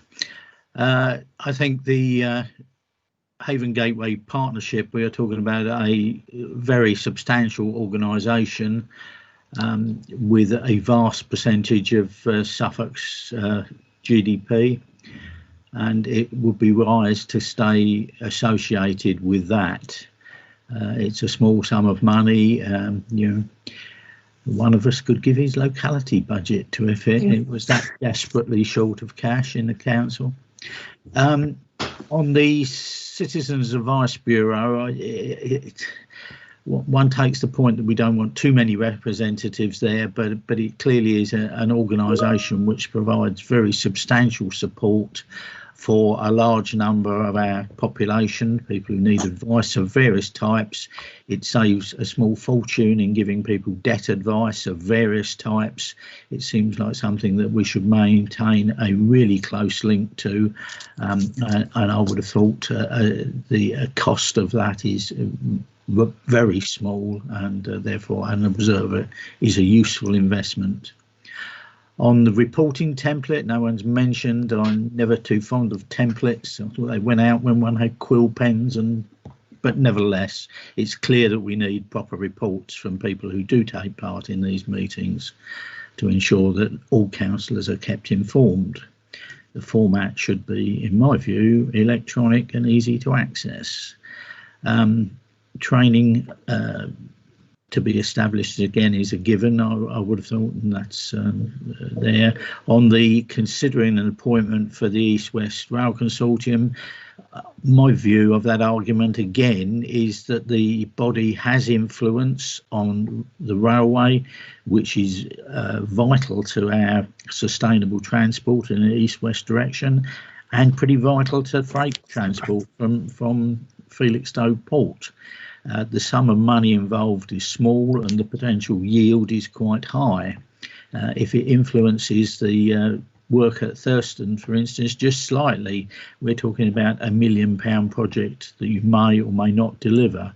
The same issue was Needham Market Railway Station, where there are large sums of money concerned for relatively small investment. So I'm in favour of all those.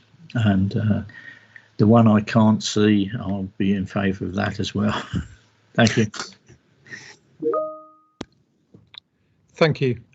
Moving on to Councillor Ekpenyong, please. Thank you, Chairman.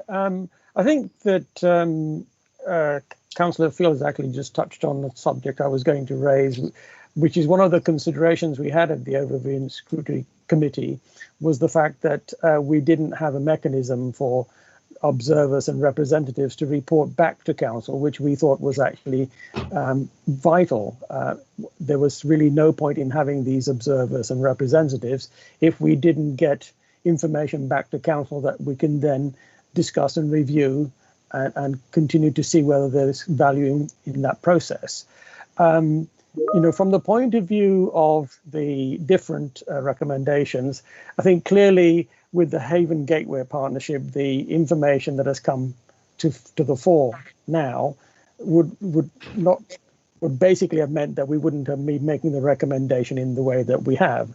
And I think it's from an economic point of view, as Councillor Passmore has said, I think we definitely need to be there. And I think that to a large extent, the same goes for recommendation 1.6 regarding the East-West Rail Consortium, because again, I hear the comment about sustainability, but there's also, I think, a significant economic impact that we have to bear in mind from the point of view of being able to transport goods across our districts and into the country at large, because we are a vital link in that process.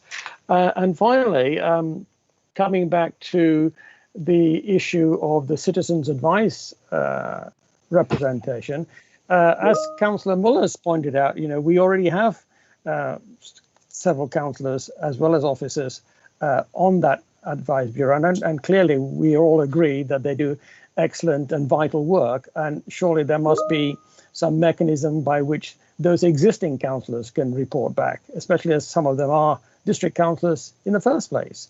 So, you know, that's kind of my take on the situation. And I think, you know, I will be voting accordingly. Thank you. Thank you. Before I go on to the next person, just a reminder to everybody, the chat's not there as a function of debate. I told you what the chat was for before the meeting, so please stop using it. Debate's for debate. If you've had your time, you've had your time. If you have a point of order, please raise it, but don't use the chat to use debate. Is everybody happy with that? Great. Councillor Brewster, please. Thank you, Mr. Chair.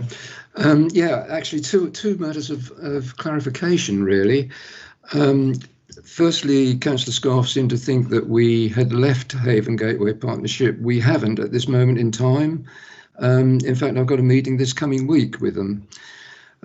So, you know, we're still there. And the view was that, you know, we possibly should have been leaving, but with the new information coming forward, which you know is very recent, then obviously I think we must stay there because it could benefit us tremendously. Also on East-West Rail, there seems to be some communication things which have perhaps gone wrong on this, because I received probably a year, 18 months ago, I received an invitation to attend their meetings. And I have been attending both meetings in Bedford, as well as the the Eastern region meetings, which obviously they're probably the more helpful to us. But overall, we've been, I've been meeting with the full consortium as well as the Eastern region area. Apparently, no money was paid for that. So, we've had probably a year or 18 months of free, but it is useful because it could take, with the port using more and more rail, it could take vehicles, HGVs and so on, off the A14, and that would benefit us tremendously. So, both those things, but I didn't want people to not know that we had been represented on there for quite a little period before this. Thank you, Mr. Chair. Thank you, Councillor. Councillor Morley, please. Thank you, Chair. Yes, there's a few points that I'd like to talk through. Having an observer on the Citizens Advice Bureau will make no difference to the services supplied to our residents by the CAB. Councillor Otten seemed to imply that if we didn't have an observer there, our residents would suffer. That is absolutely not the case. Our Citizens Advice Bureau work very well without having an observer on the board. We already have our officers engaged in regular dialogue with the Citizens Advice, and our support, and we give financial support to the CAB, which our officers are regularly engaged in. So, to my mind, an observer would give us no added benefit. And as Councillor Muller has already said, he is already a trustee on the board, and I am pretty sure that if there was anything that was of any concern raised in any of those meetings, then he would be straight on the phone to either myself or our officers in our communities team. So I see no added benefit whatsoever in having an observer on there that has no official status and no standing on the CAB. On the tabled papers on the Suffolk Disabilities Forum, it's quite timely actually, because we've recently launched our new independent living service that ensures disabled facilities grants reaches any of our residents that need it. And so I'm really happy to support that final recommendation that's become known as 1.7, and I'm very happy to look at approaching both the Suffolk Disabilities Forum and the Mid Suffolk Disabilities Forum, and for us to determine which one best suits our needs and the needs of our residents. Thank you, Chair. Thank you. Councillor Eburn, please. Thank you very much, Chair. Firstly, I must say I'm very disappointed that we're even considering recommendation 1.4 about the reporting mechanism. When Tim Passmore was leader, we agreed that anybody on an outside body should report to full council, so that all councillors, regardless of political party, are aware of what the body they are on is doing, and they receive a good report back. It was agreed again under leader Derek Haley. So the fact that this just doesn't happen and we've still got to agree this again is really poor, I think, for the council as a whole. And people may make comments about Citizens Advice Bureau, but if we have got members on those on that organisation or any other organisation, or on any other organisation, then please send a quick email around to all your fellow councillors and say, was that such and such a meeting? This happened, that happened, just for your interest. You can easily delete emails if you're not interested, but we really should receive full reports from anyone who's on an outside body, and I'm really shocked that we've got to agree this yet again. So I will be supporting that. Just on a couple of the other ones, Citizens Advice Bureau, I think it's very useful to have an observer, because then you've got someone who's quite neutral, who's not involved in the workings of the organisation, and given the money that we give to them each year and the fantastic job they do, I think it'd be great to have a neutral person observing and reporting back. And on the East-West train organisation, I think I note Councillor Brewster's comments, which I appreciate, but I think that would be great, and also sits well with our current climate ambitions. Thank you very much, Chair. Thank you. Some wise words. Terence, Councillor Carter, please. Thanks, Mary. Sorry. Yeah, so just regards on the observed status of Citizen Advice Bureau. I do believe it would be beneficial. We don't currently have any councillors currently on there as a member of the council. As it's been pointed out, the fact it's been an individual councillor in his own right. If it's an observer appointed by the council, we would hopefully be getting observations being reported back into the council, which would be going to every councillor, and we'd have a bit more. It wouldn't be us influencing the bureau, but it may have some influence on our procedure. And just maybe going to officers, it doesn't. What goes through to officers and is seen as important isn't always how it's interpreted by councillors and how the feedback that we get directly from members of public. So it may have a difference rather than having just officers on the board. It may help have an observer who may be able to take a public perspective. Thank you.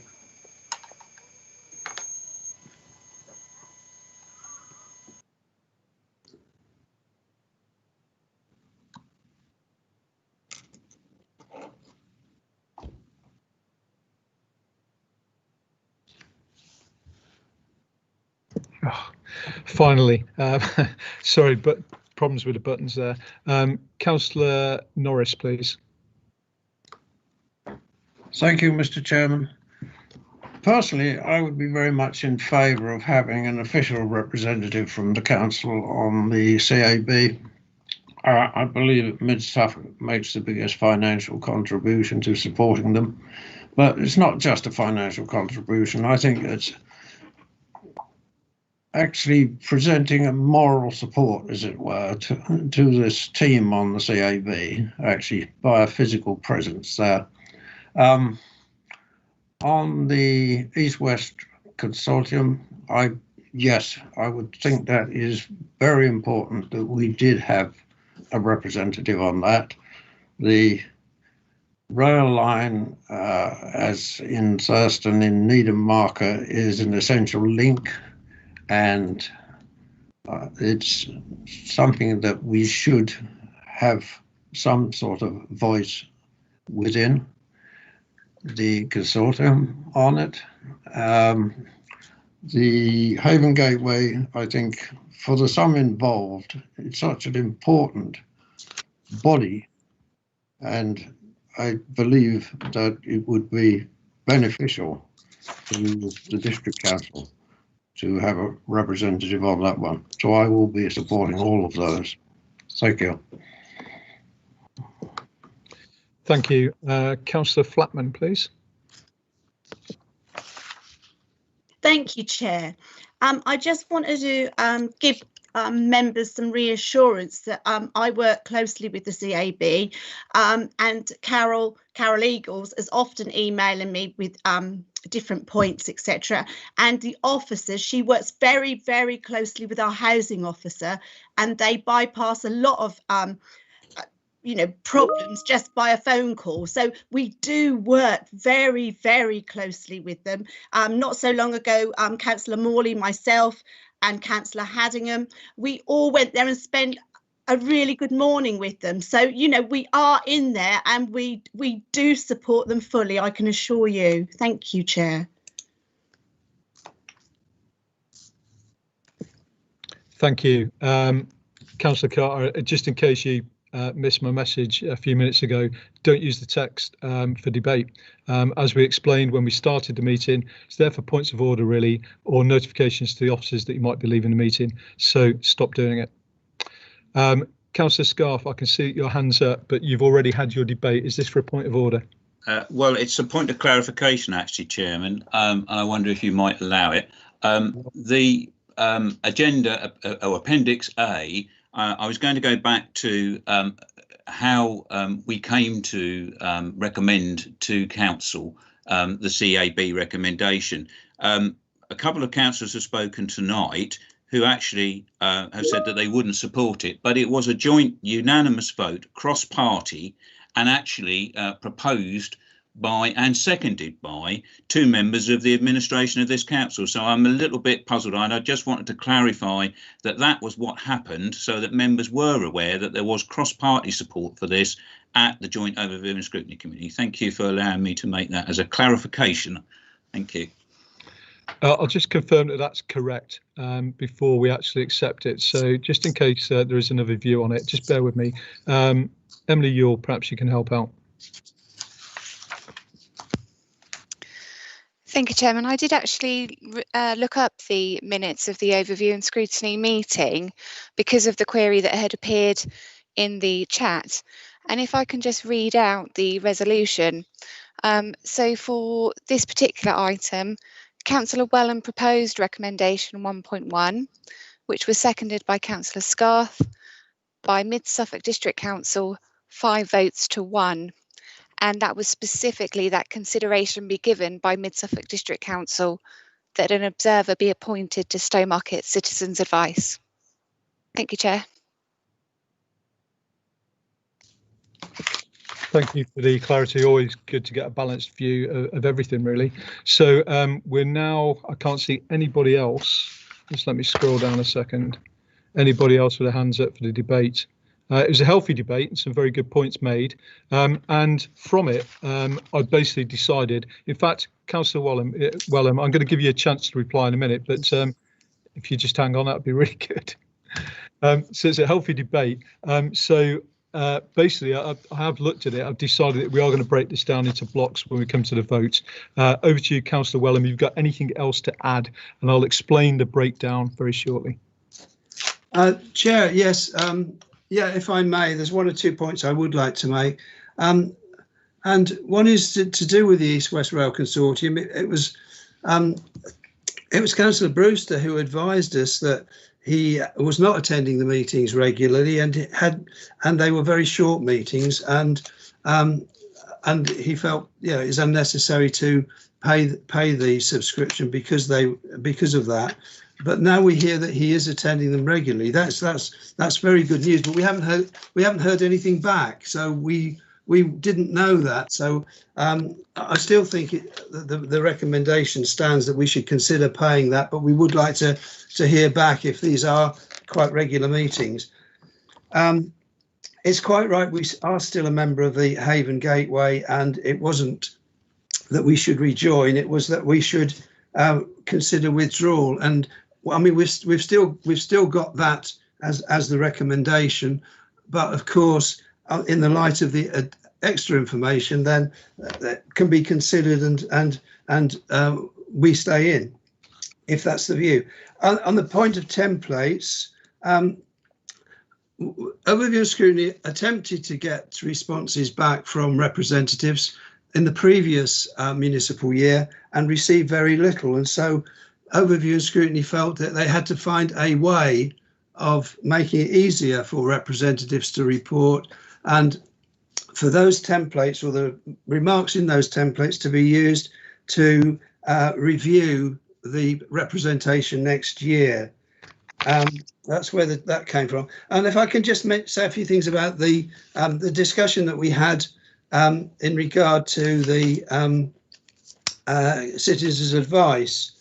I mean, I also read in the Appendix A where it says consideration be given by Mid Suffolk District Council that an observer be appointed to Stowmarket Citizens' Advice in line with Babergh District Council, and my recollection is that Councillor Epping-Young did in fact propose that. I couldn't remember who seconded it, but that is how it is set out on the last but one page. Those two names are given beneath the comment about the citizens' advice. So I'm quite surprised if Councillor Epping-Young is now not supporting that. In any case, a councillor observer can assist via formal and informal contacts in quite a different way from the way that the officers would report. It's not right to rely upon Councillor Muller, who's been appointed by Stowmarket Town Council to report back to Mid Suffolk District Council. It's also rather odd that the Town Council and Suffolk County Council feel it's necessary to have representation, but Mid Suffolk don't when they are the largest funder. So I think we really do need to that, and I don't see any downside in having a representative there. It's got to be positive, and I feel quite strongly that when that is reconsidered by our leader, that our leader should come down in favour of appointing a representative or recommending to council a representative at CAB. Thank you, Chair. I've got nothing further to add. Thank you, Councillor Wellham. Thank you for the report. So the way we're going to break this down for the votes is that we will do on block 1.1, 1.4 and 1.5, followed individually by 1.2, 1.3, 1.6 and the tabled recommendation, which we're calling 1.7. So, Chairman. Yeah. I'm sorry to be a nuisance. That's okay. I am finding it hard to find the actual paperwork. Would it be? Could you just? I'm going to read them out. Name exactly what they are. I'm going to read them out in full. So this has been a long debate and you'll all be confused. So I'm going to read them out in full so there's no confusion about what you're voting for. Thank you. Okay? No problem at all. So we are going to move for 1.1, 1.4 and 1.5. And I'll read them out individually and this will be a group. So 1.1, Joint Overview and Scrutiny Committee recommends to the councils named that the following appointments to outside bodies no longer requiring representation be removed from the appointments made based on the information received will drop down to the Mid Suffolk District Council element, which was Joint Waste Management Board, Suffolk Joint Emergency Planning Policy Panel. We're also going to vote on 1.4, which is that a reporting mechanism in the form of a template for representatives on outside bodies be established to provide valuable information to members and public.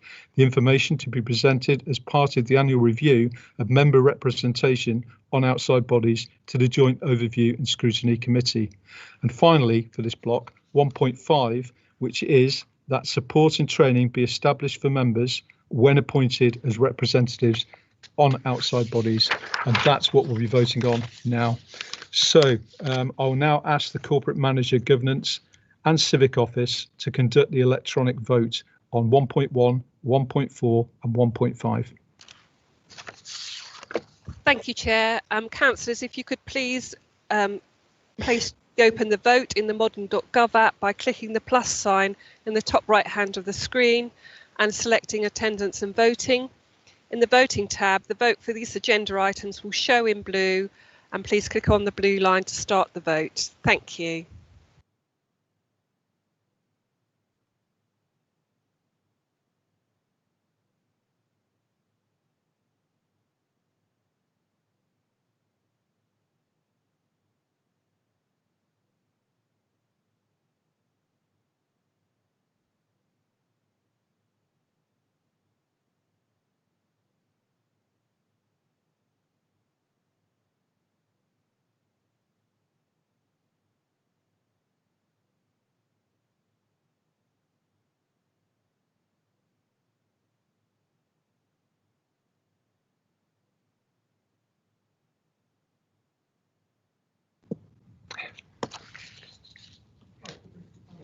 Councillor Brewster hasn't voted yet.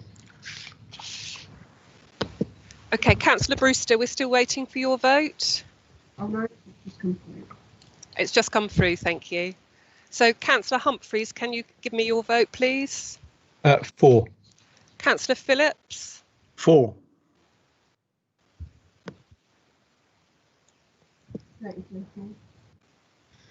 That is unanimous, thank you, Chair. Thank you, that is carried. Okay, moving back then to the next one that we're going to vote on, which is 1.2, and I'll read that out as well.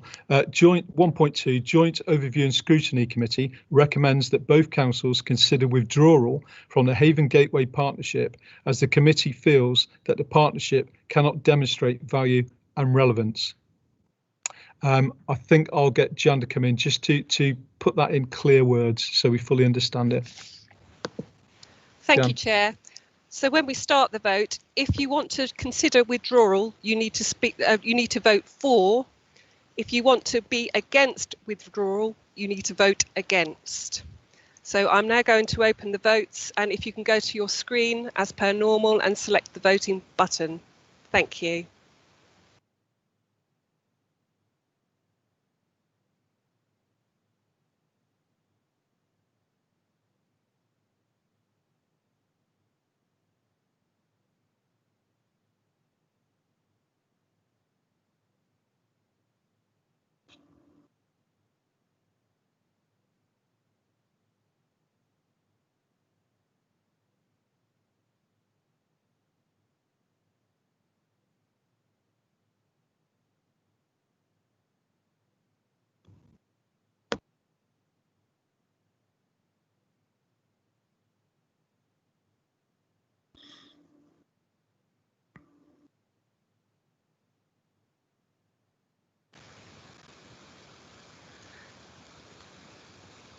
Councillor Humphreys, can I have your vote, please? Against.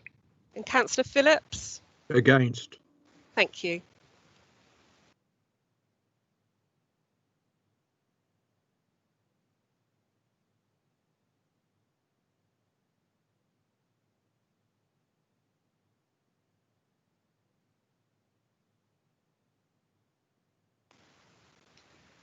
Chair, that is 5 votes for and 28 against. Thank you.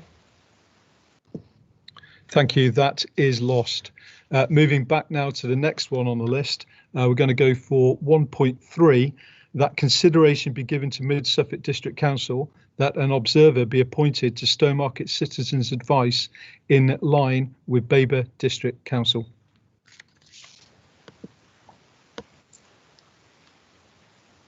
Thank you, Chair.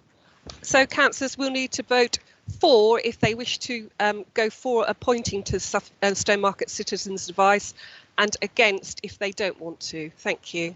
The vote is now open, and if you can go to your voting screen and select the button. Thank you.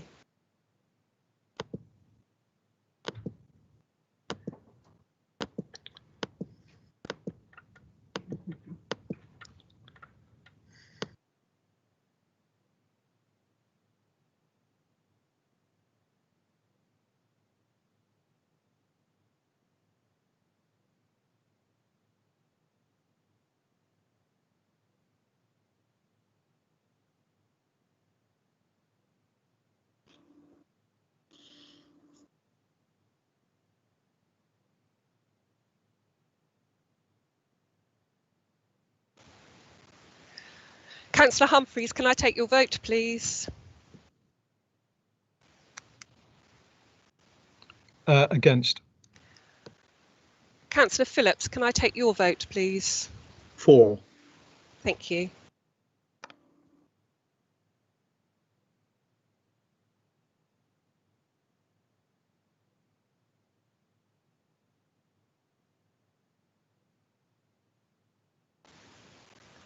Chair, the voting is 21 for and 12 against. Thank you. That is carried.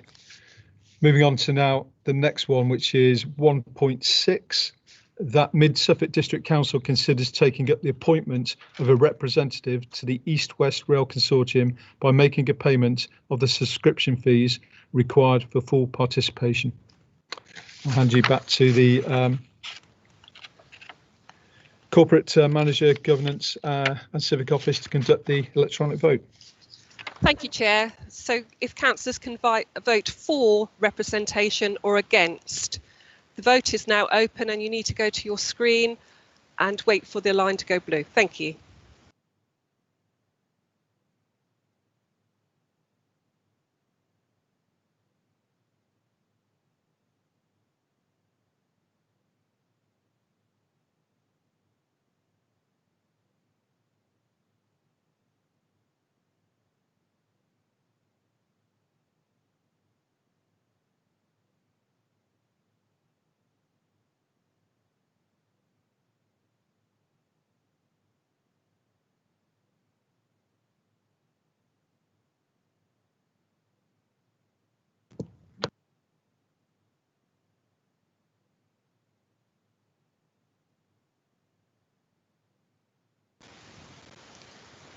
Councillor Stringer, we haven't received your vote.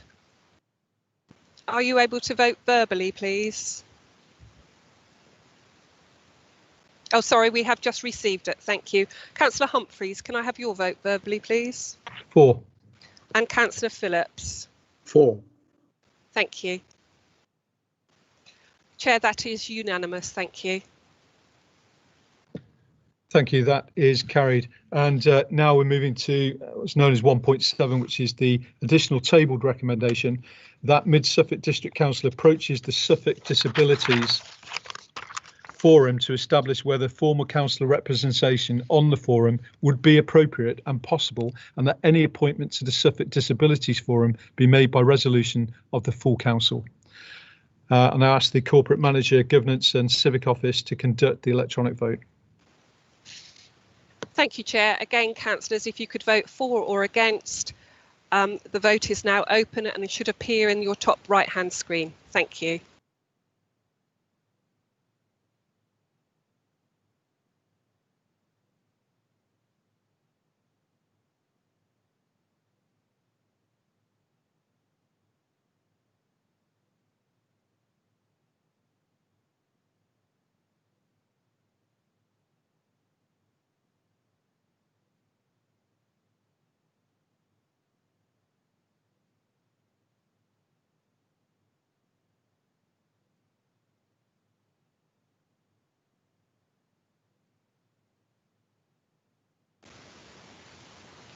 Councillor Stringer, we don't seem to have your vote. Are you able to give it verbally?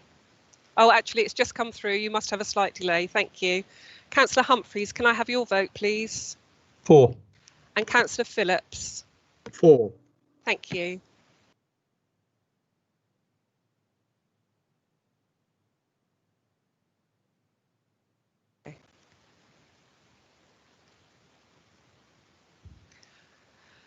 Thank you, Chair. We have 32 votes for and 1 abstention for a conflict of interest. Thank you.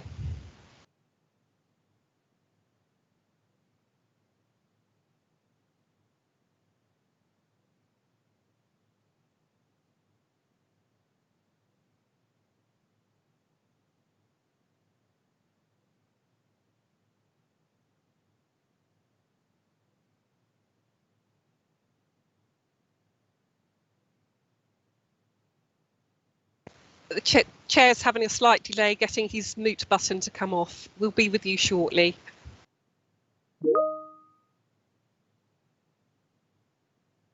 Muted again. Sorry, I'm back now.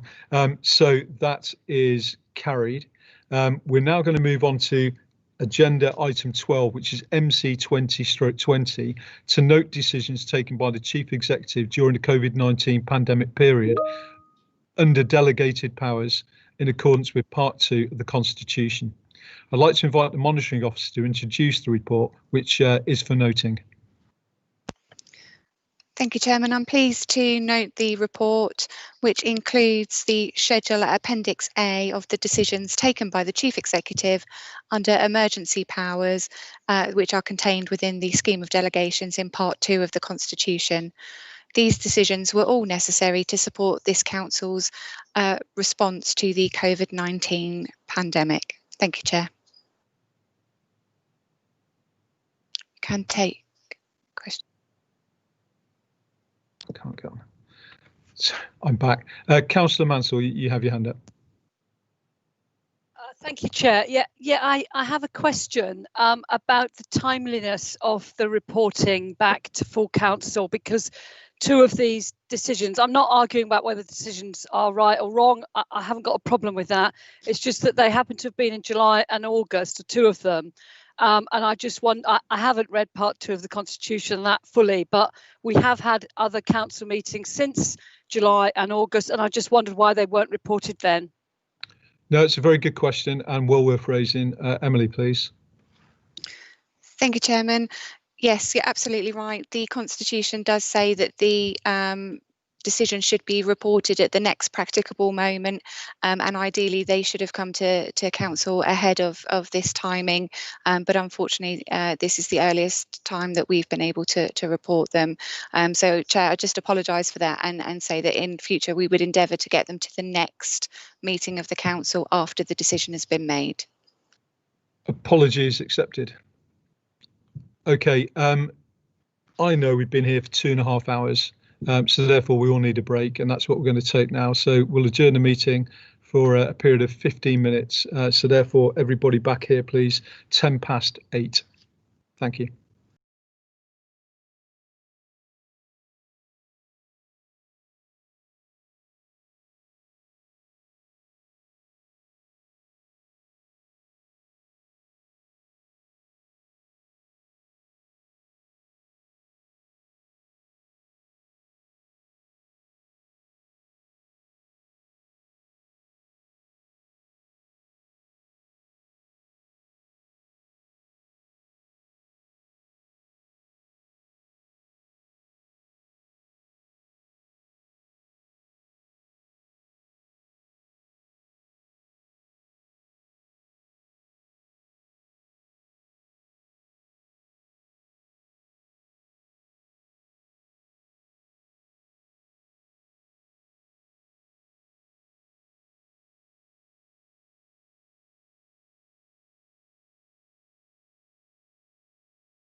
Okay, welcome back. Almost 3 hours have lapsed, which means we're approaching guillotine. Therefore, I'll now ask Corporate Manager, Governance and Civic Office to take a vote to extend the meeting. Thank you, Chair. We need a proposer and a seconder first, thank you. My apologies. Can I have a proposer and a seconder, please? So, Councillor Carter. Happy to propose. Thank you. Councillor Miller. Happy to second, Chair. Thank you. Thank you. So can we take consensus? If anybody is against extending the meeting, can they speak now? Thank you. I'm taking that as carried then, Chair. That's great. Thank you. We're now moving on to MC20/21 Strategic Asset Management Plan 2020 to 2025. I'd like to invite Councillor Gould to introduce the paper and move the recommendation in a report. Councillor Gould, please. Thank you very much, Chair. May I start by apologising for my voice. I'm trying to get over laryngitis and it's very weak as a consequence, but I hope it lasts the pace, at least for this item. Thank you very much. Yes, indeed, I would like to introduce the report and move the recommendation. I'm delighted to introduce our new strategic asset management plan. You'd expect to see a plan like this in an organisation like ours, and its development marks a significant step forward. The development of the plan has presented a challenge, not least because of the availability and quality of the data on our assets. But despite the size and complexity of the task, this plan has been brought forward very expeditiously and is very timely and welcome. It seems to me that we were able to do this because now we have the staff able to bring about such a plan. And I'd like particularly to thank the Assistant Director, Assets and Investment, and the Corporate Manager for Strategic Property for their professional skill and hard work in producing the plan. The plan is not one to sit on the shelf, but the key to the effective management of our assets. It provides a strong framework to ensure that we manage our property assets effectively and efficiently over the next 5 years and beyond. The plan will ensure that we have a consistent approach to decision making, whilst ensuring that decisions can still be made on the individual characteristics of the individual assets within our portfolio. The Council is ambitious and we seek to use our land and property to help to deliver more housing development within our district, support the delivery of strategies for high street and town centre regeneration, and contribute to carbon reduction and improve residents' well-being. The plan will enable us to best manage our assets to help the council to meet its strategic priorities and objectives and to build great communities for everyone to live, work, visit and invest in. What I'd like to say by way of introduction, I say to move the recommendation at 3.1 in the report, and I'd call for someone to second that, please. Thank you. Thank you. Do we have a seconder? Councillor Morley, please. Yes, thank you, Chair. I'm really happy to see this come forward, and I'd like to second the motion. Thank you. Thank you. Councillor Gould, anything more to say? Sorry. No, not at this stage. Okay, thank you, Chair. Thank you. In that case, we'll move to questions. And as before, you can ask as many questions as you like, but it must be relevant. It must be to do with what we're talking about right now, the recommendation in front of you, and it must be a question. So who's first? Councillor Field, please. I note that in para 7.3, it talks about portfolio holder briefings. I was going to question whether there will be briefings to opposition and to other councillors on these matters as we go forward. I have to understand it's a very long document. I may have missed a few points, but good point. Councillor Gould. You're on mute. sorry about that. Yeah, a good question. And actually, one thing about this plan is that it crosses so many of the activities and projects that we have that there will be the opportunity for councillors to become involved in the process, not just in terms of the progress of the plan itself, but individual assets, the use of individual assets within it. So my expectation is that, yes, the council will be kept briefed and hopefully involved in plans and projects as they progress. Thank you. Thank you. I mean, obviously the rest is for debate, but really as an opposition we wish to be constructive usually, and there will be things we violently disagree with, I guess, perhaps not too violently, and things we agree with. And I think one wants, as we have half the councillors in the council, we wish to have the opportunity to be constructive and to move these things forward. Thank you. I understand that, Councillor Field, and I think one thing about the approach that that is taken in this report, in this strategy, is to marshal facts, data, information about the assets that we have. So any debates and discussions we have will be better informed for that. Thank you. Thank you. So Councillor Passmore, please.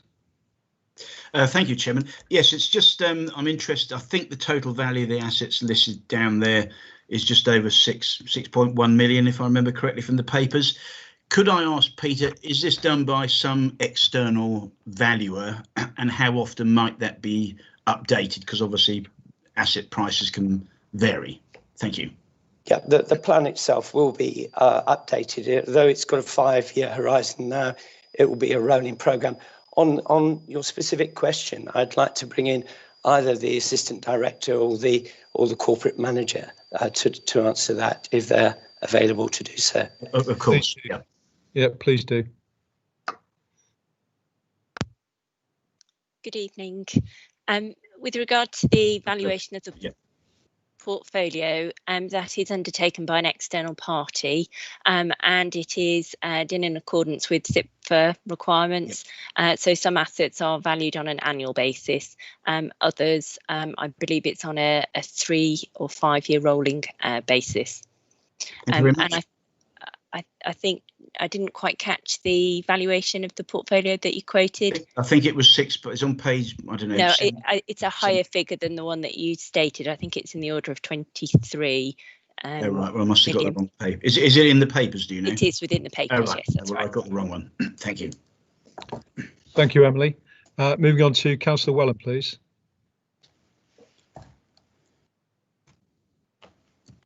Oh, no, I didn't. Yeah. Thank you, Chair. Yeah, I've got a question on page 103, the carbon reduction plan. I read there that we're going to ensure that new council facilities are designed and built or refurbished to the highest standards of energy efficiency possible. But when it comes to housing, we're only going to support the delivery of a sustainable specification for new build housing acquired or developed for the councils. We're not going to ensure or insist upon. I would have thought we ought to be insisting upon the highest possible specification for our new build housing or our housing acquired. Thank you for the question, Councillor. We have had a little debate in the course of this producing this report about the correct verbs to use, but I will ask the Assistant Director again to address your question. Thank you. Thank you, Emily.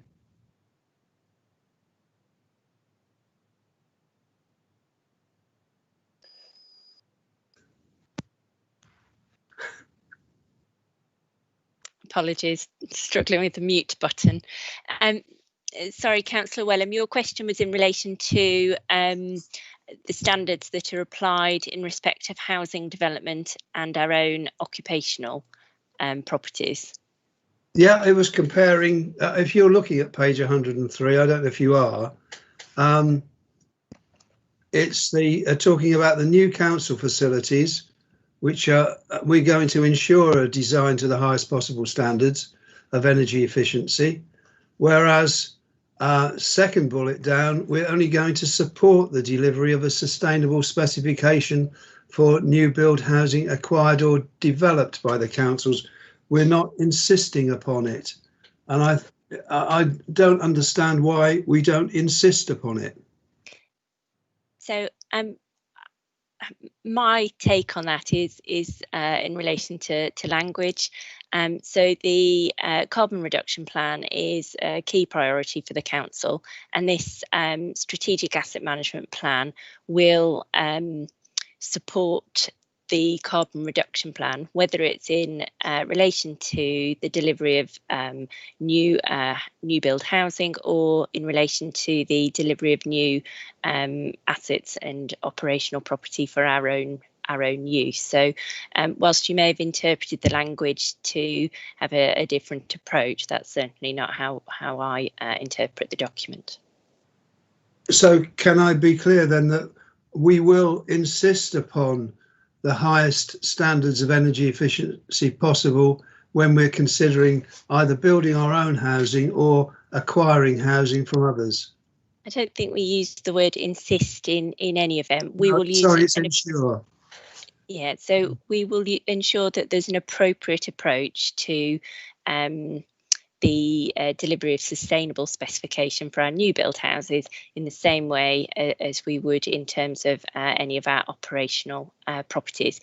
As you're aware, Councillor Wellham, we are currently looking at the new build specification for our affordable housing development programme, and your point will, I'm sure, be picked up in the development and adoption of that specification.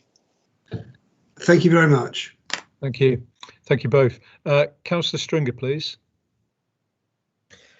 Thank you, Chair. Very quickly, page 81, top of page 81, there's going to be a development of a longer term housing pipeline. Could I be assured we're going to have a short and a medium term pipeline as well? Councillor Gould, please. Yeah. The point about a longer term pipeline is to make sure that there is a pipeline that will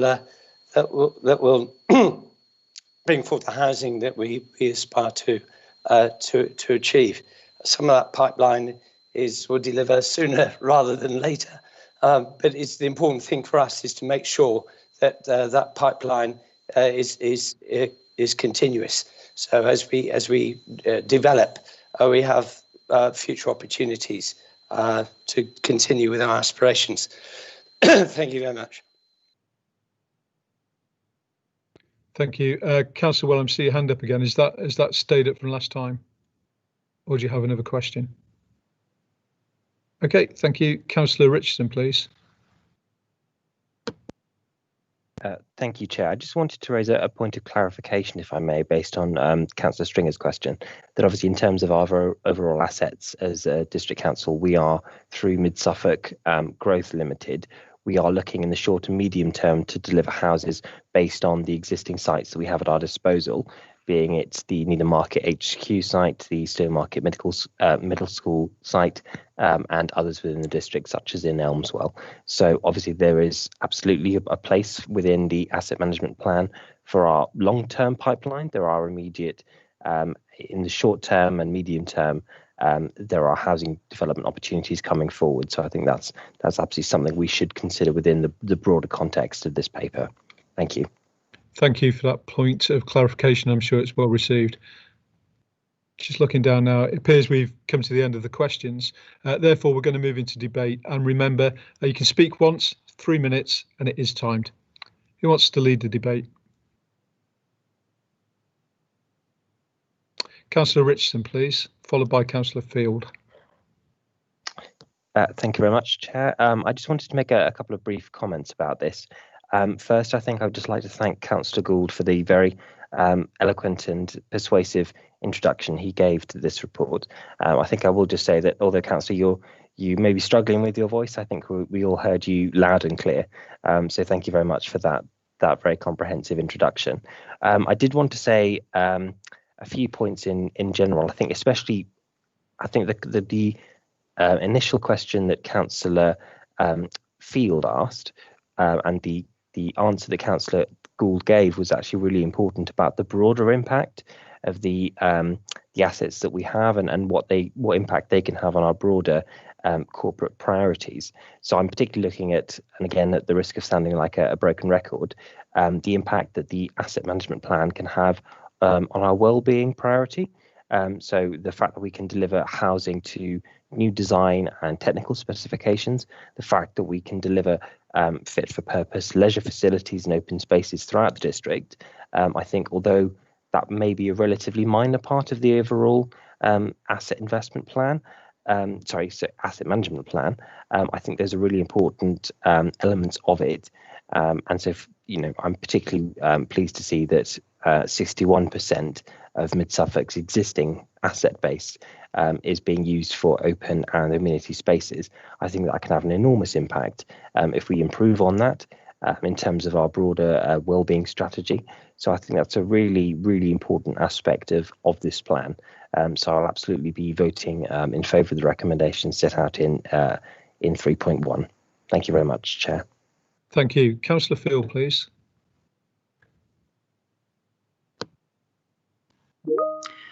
Thank you, Chair. I'll keep this short. Clearly, this is a very long, comprehensive document, but I was a bit disappointed there's not been much sign of cross-party involvement in its development. We would hope that regular updates will involve all members rather than be exclusive. Will we support it? Well, clearly we would not wish to argue for disorganisation and ad hoc actions to be dominant, but we must retain some freedom of action and opportunity for innovation and rapid response and adaptation to developing situations. I hope the document doesn't preclude that. It does appear to introduce some very detailed control, and I wonder whether the volume of text really lets us foresee every eventuality and prescribe the correct response. Nevertheless, we are totally in agreement with some aspects of the plan, and the first sentence of the final paragraph of the introductory statement that is attached to it talks about our councils are ambitious and we seek to use our land and property to help deliver more housing development within our districts, support the delivery of strategies for high street and town centre regeneration, contribute to carbon reduction and improve our residents' well-being. There's clearly no way any of us would disagree, I think, with those sort of ambitions. There are, as I say, some areas where one would have wished perhaps to have seen some differences. There's certainly, to my mind, reading through, some question as whether we see the council as an investment vehicle or a body focused on delivering services that our residents require. Maybe that's an accident of the English, but it does read like the investment vehicle in some places. One point that I didn't question earlier on was, will there be any, what sort of level of reporting will there be? Will there be reporting by exception? What has been effective? What has failed? Unfortunately, things do fail. Or like at press releases, will we only be reporting successes? There are questions to me whether the FAR data will be available online in the way that SIL records are. However, with those few comments, I think broadly it is a comprehensive document. It's clearly good to be organised. It's clear to have a vision of where you're heading. It would be good if that was a whole council vision rather than a restricted one. But on that basis, I think my group would be supporting this. Councillor Field, thank you. And I don't think that your comments will be lost on the people who are involved in this. They're very, very relevant. Councillor Passmore, please. Thank you, Chairman. No, I'd endorse what John has just said, but I do want to say I think this is a very, very good start. I'm really, really pleased to see this. I wish when I'd been leader all those years ago I'd had the gump to think about it, but I didn't. And I think the reason I think it's so important, and I don't want to go on about the economic downturn and this because it can be very, very gloomy, but we have to be optimistic about the future. And in order to do that, we'll all have different views on what we define as economic growth, and there's nothing wrong with that. We will all look at different sectors, be it from energy, green energy, ICT, food, drink and agriculture, very, very important to Mid-Suffolk and so on. But one of the roles, I think, of a local authority is to try and make an area particularly attractive, A, for inward investment, but also to look after all our residents and businesses, regardless of their background or anything else, to try and make them feel comfortable, at ease, and basically making Suffolk, Mid-Suffolk, a damn good place to come and live and work in. And I think this is a very, very good start because we need to manage our assets. And we also, I was very pleased, somewhere in there it talks about the social value. I can't remember, I think it's near the beginning. I think that's absolutely crucial because there are certain things that we organise and deliver on behalf of the population that make it a better place. Harry's mentioned leisure and amenities. These are really, really important things, as well as land for development, for housing, be it free market housing, social housing, shared equity, all of these things we can do. And all I would say is it's a very, very good start. I'm sure there will be lessons to be learned as we develop it, as the economy changes, the environment changes. And I would be confident that there will be that flexibility in it. No strategy can be fixed and set in stone for a long time. And if we all work together, we can adapt and change and move forwards and make Mid-Suffolk, and I am banging the drum here, an even better place because it is a fantastic part of the county. And I think it's a very, very good start and I'm delighted to do it. So, of course, I will have no hesitation in supporting this at all. It's a great idea. Thank you. Thank you, Councillor Passmore. And yeah, absolutely important about inclusivity and also improving the office. It's already a great place to live. We want it to be even greater. Councillor Otten, please. Yes, thank you, Chairman. Yes, I think we could not support what's being proposed here. I have a couple of reservations in the report. Under the current constitution, anything over £10,000 obviously has to make a decision of the Cabinet, but it is essential that members are aware and there is an open system of reporting any decisions under that level. So I'd like to know from the Cabinet member or from the Councillor Gould how the rest of the council will have been informed on that. Councillor, could I interject? Sorry to be rude. I don't think those figures are correct, and I really don't. So if I can ask ask Emily Ewell, please, to come in just to clarify the figures. Thank you, Chair. Yeah, the scheme of delegations in terms of the financial standing orders do actually allow officers to make decisions over that £10,000 threshold, so they don't have to go through to Cabinet. But the rule about executive decisions is that any over a value of £10,000 must be advertised.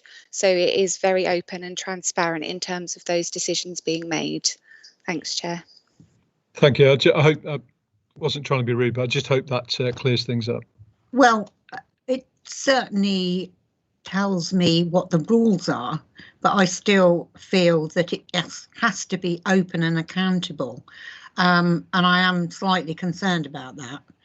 I just would also like to refer to page 135, paragraph 8.3, disposal to community groups. And one of the sentences is that any leases to a community group will only occur at market rent.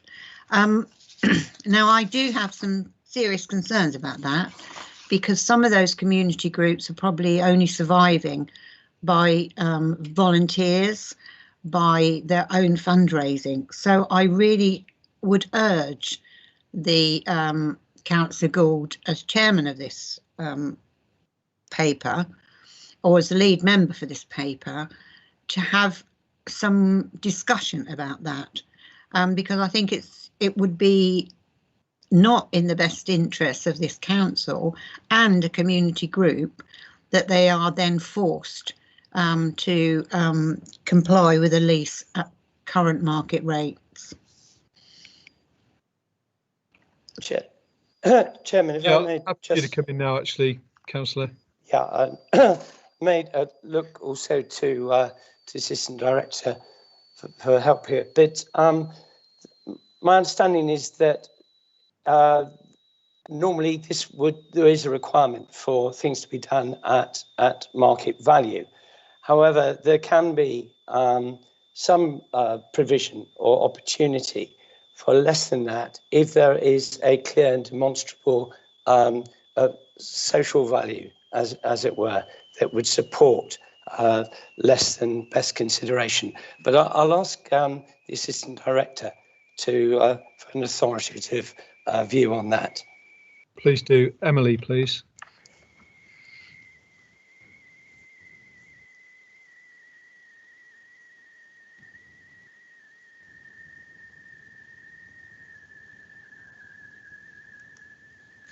Apologies, having problems with the buttons again. Thank you, Chair. In terms of that question, Councillor Otten, the intention is that any leases that are at less than best value, as Councillor Gould explained, so there may be circumstances where a less than best value or less than market rent is payable, but there will be a transparent reason and decision-making process behind that. So the intention is that if there are any leases at less than best value, that decision will be a cabinet decision and there will be a paper to support the reason for that decision. So that's the intention. I can't find the page that you referred to, but I believe that is set out within the document. Thank you. Chairman, with your indulgence, could I just thank Emily for, after many months, getting the lease organised for Ralston Community Shop. Thank you very much. Thank you. Well done. Okay, Councillor Morley, please.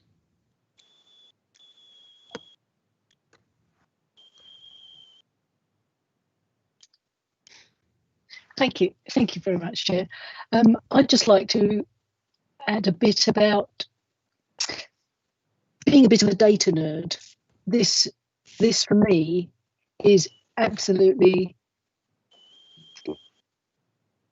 I don't quite know how to put the words in order, but this is absolutely fundamental to our decision-making process. If you don't know what your assets are, you can have no chance whatsoever of managing them. And so from a data, driving our decisions from a data perspective, this is absolutely fundamental to it. And so I'm really pleased that Councillor Gould has brought this forward, and especially to the Assistant Director and Corporate Manager for putting all this work together, because this has been a hell of an amount of work in a really stressful and difficult time when obviously they have other duties as well in terms of supporting our COVID response. To actually bring forward a document of this quality, I think is fantastic. So I'm really pleased to see it. Thank you, everybody involved. Thank you, Councillor Morley. Councillor Gould, would you like to add anything? Just a couple of thoughts, if I may. First, this has come forward. I'm repeat my appreciation of the work the officers have done on this, because it's come forward remarkably quickly from a very low base. And I think it, in a sense, yes, a big job has been done, but it's to enable us to have, as Councillor Morley says, a much better, more informed understanding about the assets we have and how we might use them. The other point I quickly wanted to make, there seems to be a kind of misconception abroad that, going back to something that Councillor Field said about the mutual exclusivity, as it were, of investments and service delivery and improvement. For me, actually, the investments that we make and the improvements we make to our assets is the means by which we can do more in terms of service delivery and improvement.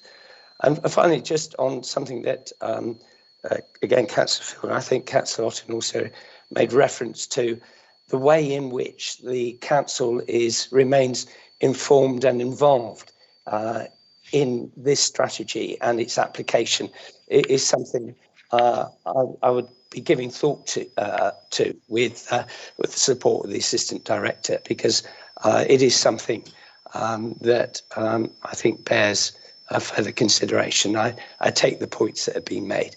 Thank you very much, Chairman.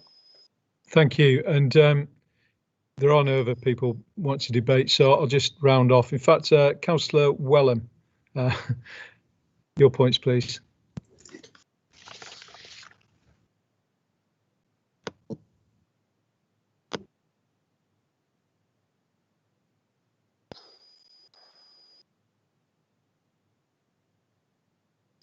Councillor Wellham, I think you're on mute. Oh, I am.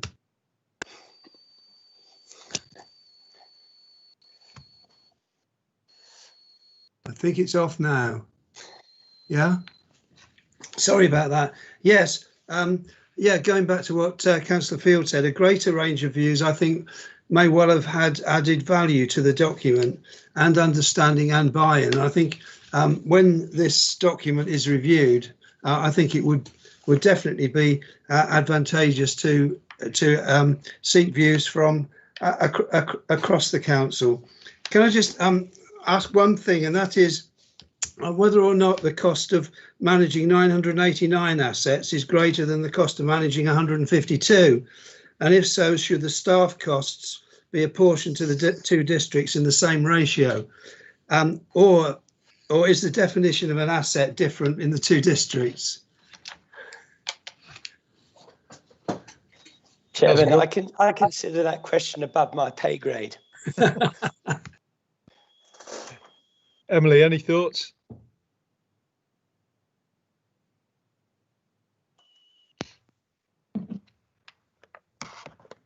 Thank you.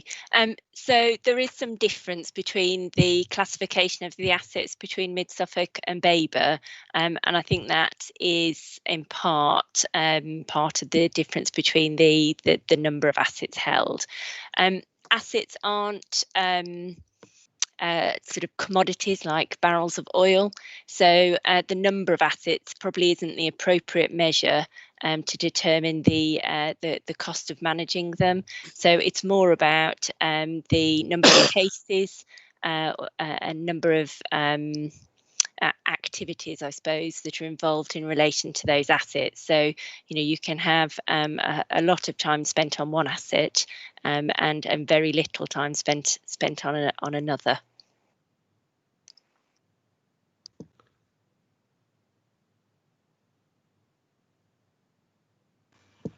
Sorry, hopefully that answers the questions. Councillor Field, I see that your hand's up, but you've already debated. I have. I just wondered whether I might point something out to you. No, it's not a debate, but just at 4.6, okay. New Anglia Local Enterprise Partnership quite correctly describes that partnership. It doesn't really indicate its relevance to the document, so you might wish to take that into account. Yeah, thank you. And for those officers and councillors involved in the document, please note that. So, Councillor Whitehead, please. Thank you, Chair.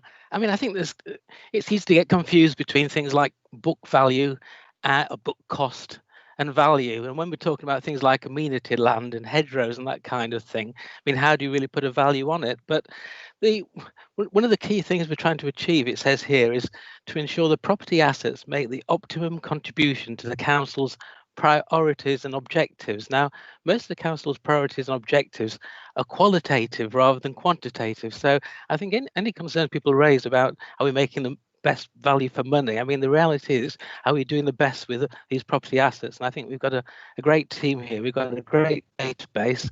This perhaps is the beginning of the end, or the end of the beginning, certainly not the end of the end.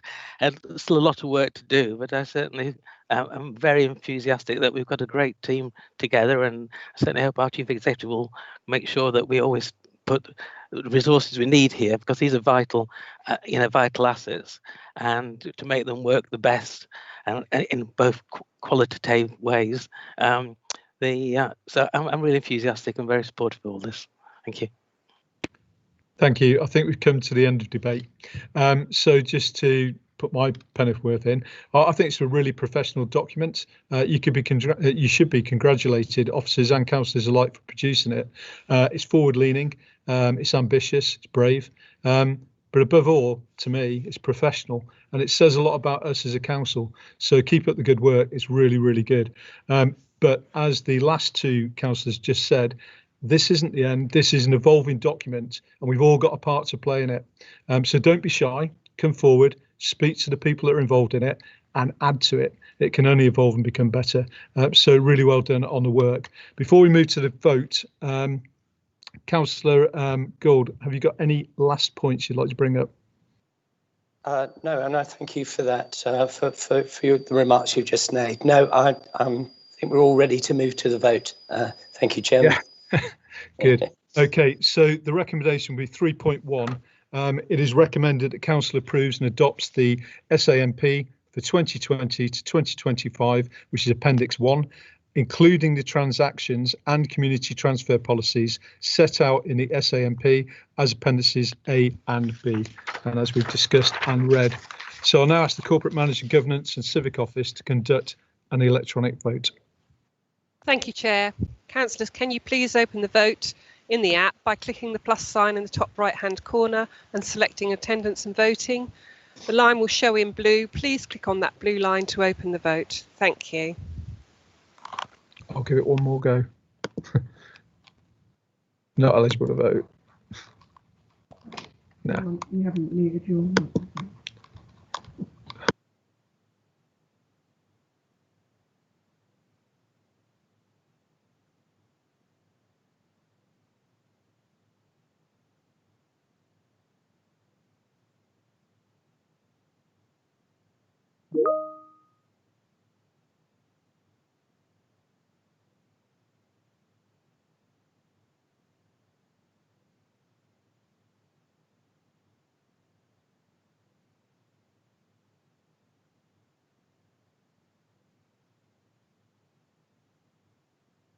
I'll just ask him.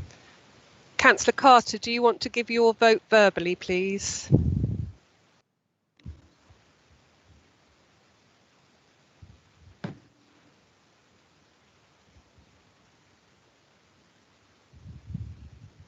Okay, it's just come through. So Councillor Humphreys, can I have your vote, please? 4. And Councillor Phillips? 4. Thank you.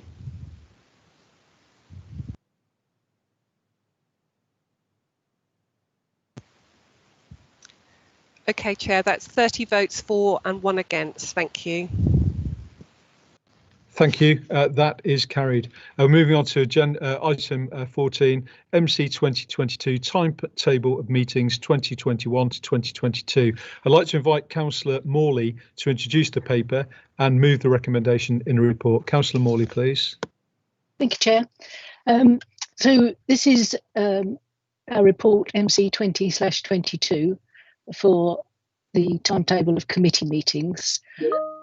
It's really important that we get all these dates into our diaries as soon as possible, especially in these funny times where we don't know whether we're going to be meeting virtually or whether we're going to be meeting in real offices.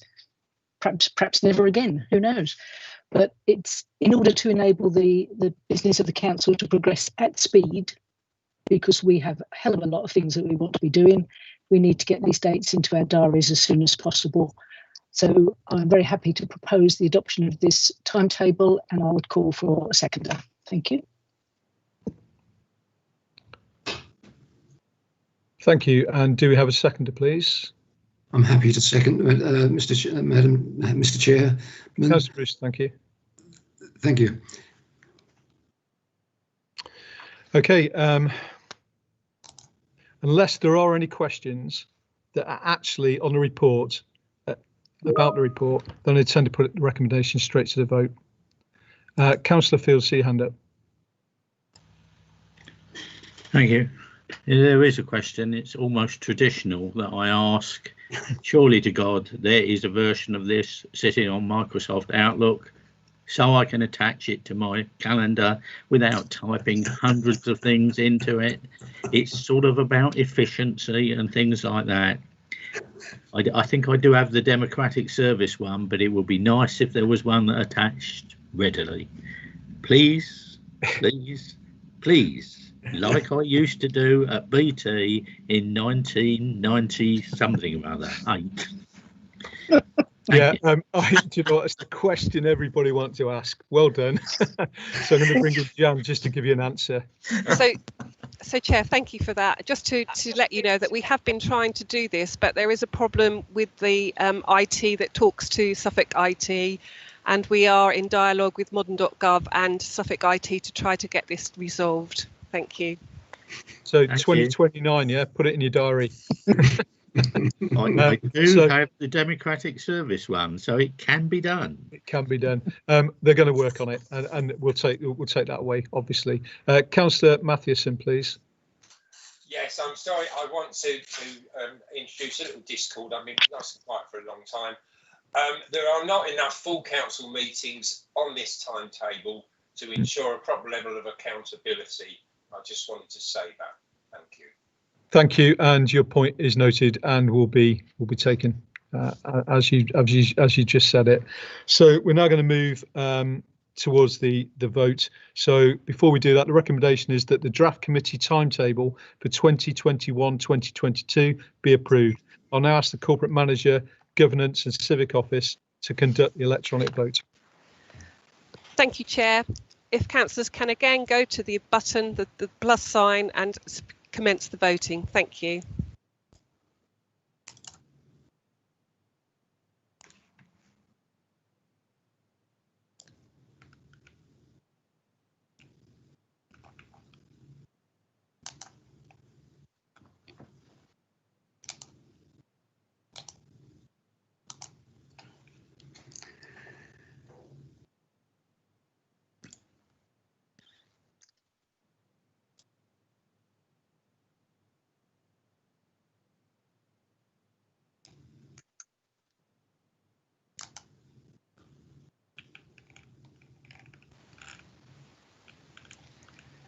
Councillor Humphreys, can I have your vote verbally, please? 4. And Councillor Phillips? 4. Thank you.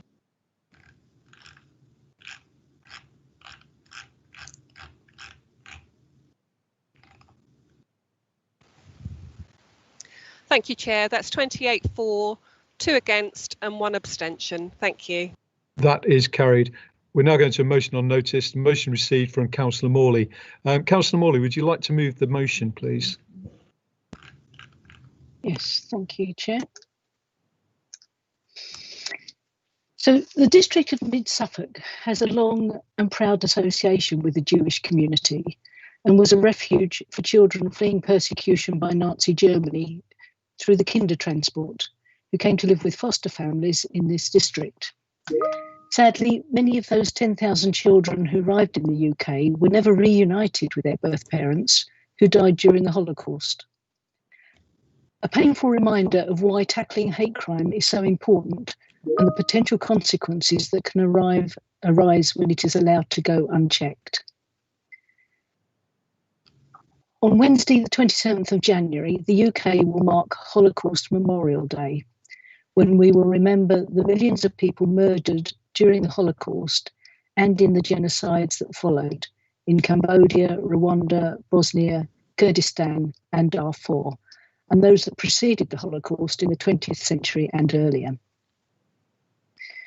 This is a timely opportunity for us to adopt the International Holocaust Remembrance Alliance definition of anti-Semitism as part of our commitment to tackling hate crime in all of its forms. Therefore, it gives me great pleasure to propose that we strengthen our commitment to tackling hate crime towards Jews by adopting the International Holocaust Remembrance Alliance definition of anti-Semitism. This definition, which was adopted by the UK government in 2016, outlaws all forms of hatred towards Jewish people, including rhetorical and physical manifestations of anti-Semitism. Adopting this standard does not mean that we place any religion, faith, or creed above another.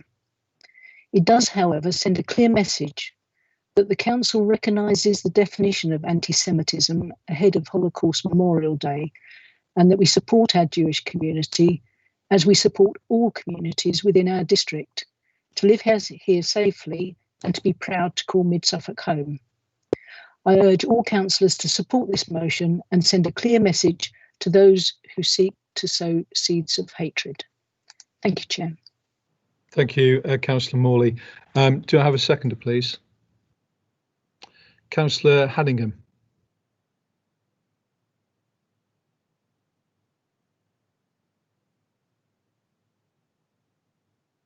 Councillor Haddingham, are you still there?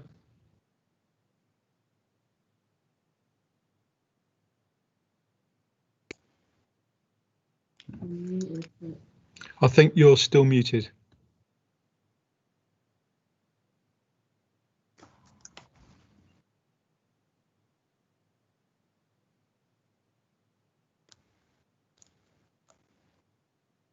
Yeah, Councillor Haddingham, I can see that you are looking to second. I'll just give it a couple more seconds to try and get you back online.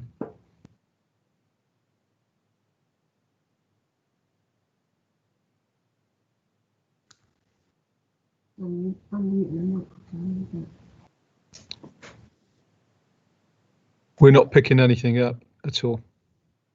Have you got your video on? I don't know whether it helps, Chair, but I can see Councillor Haddingham. I can't because she's not speaking. Okay, Councillor Haddingham, so you don't lose. I believe that you're trying to second. Put your thumb up if that's correct. Yes.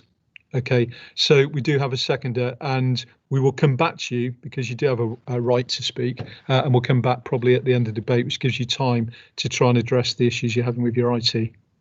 Is everybody content with that? Excellent.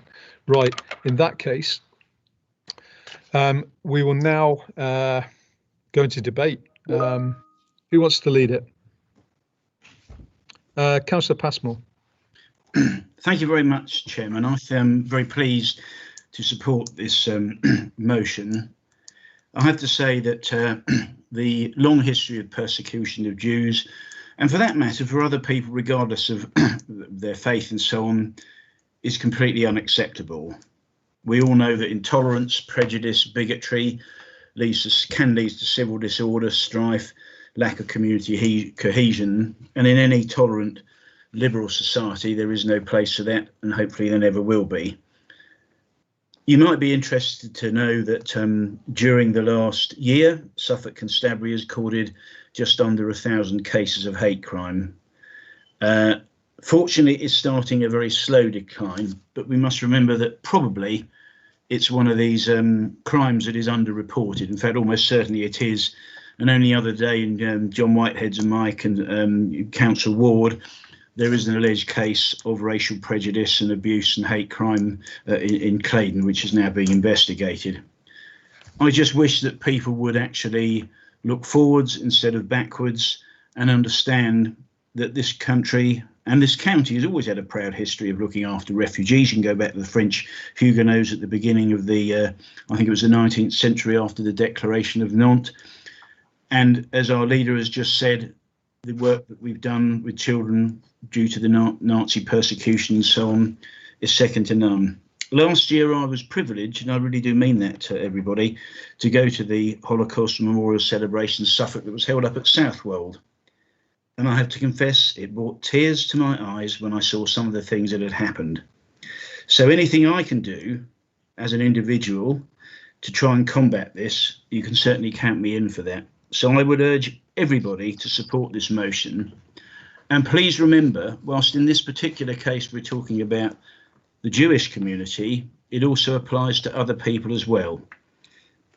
And in my Police and Crime Commissioner role, we do invest over £300,000 a year of yours and my money, Suffolk taxpayers' money, in the victim service that we run with our colleagues in Norfolk to try and provide help, support and encouragement for those that have been suffering from prejudice, hate crime, whatever you like to call it, to come forward so these can be investigated.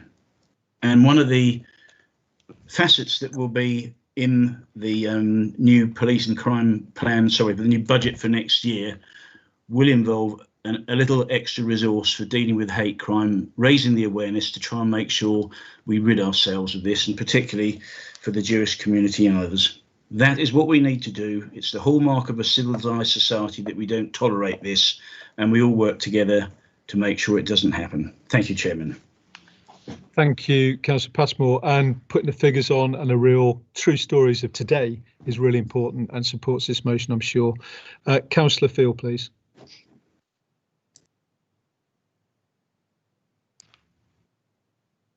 Thank you. I have to say our group was mildly surprised to find this motion being put to council, as we're not aware of significant problems in mid-Suffolk, though we're obviously fully aware of the international problems that exist, and perhaps those in some areas of the UK. I'm pretty surprised and appalled to hear Councillor Passmore's comments about Claydon, which is a village, certainly in my county ward. However, it's always easy as someone that's from a group that's not at risk of this sort of attack to form a judgment that maybe there isn't a problem. And as we are close to Holocaust Memorial Day, we find the motion totally appropriate. Both the parties that form our group are strong believers in equality, have a long history of action against hate crime and the abhorrence of any form of anti-Semitism.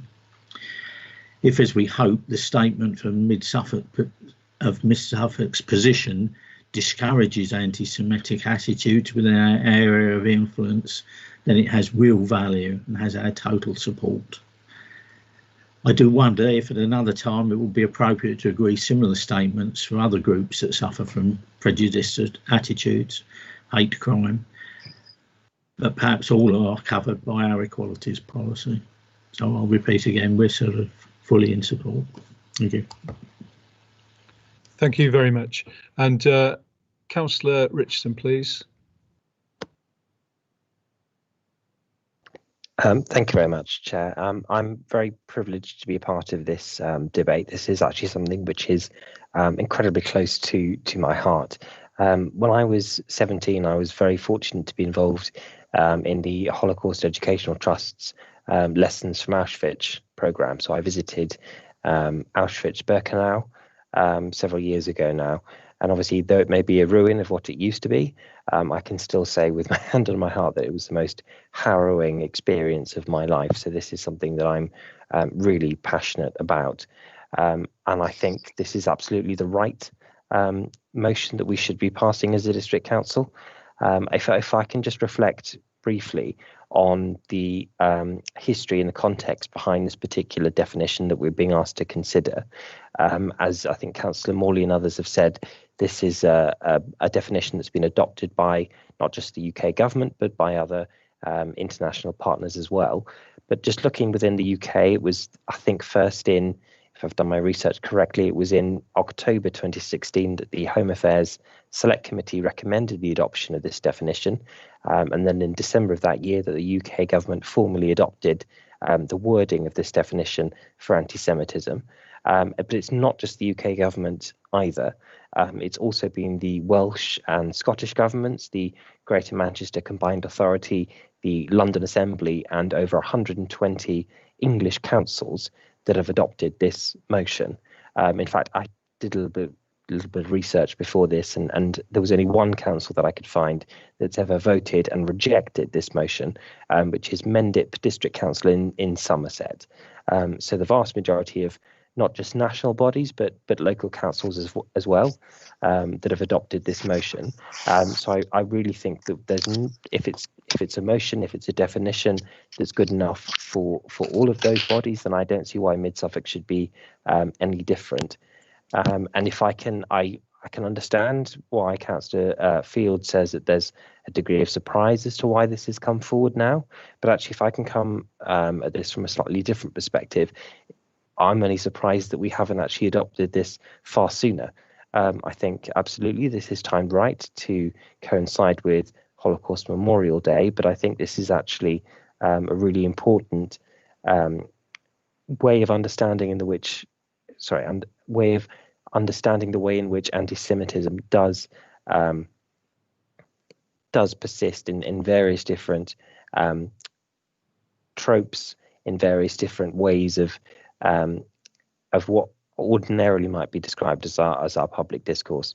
So I think this is a really important motion, and I will absolutely be supporting it. Thank you, Chair.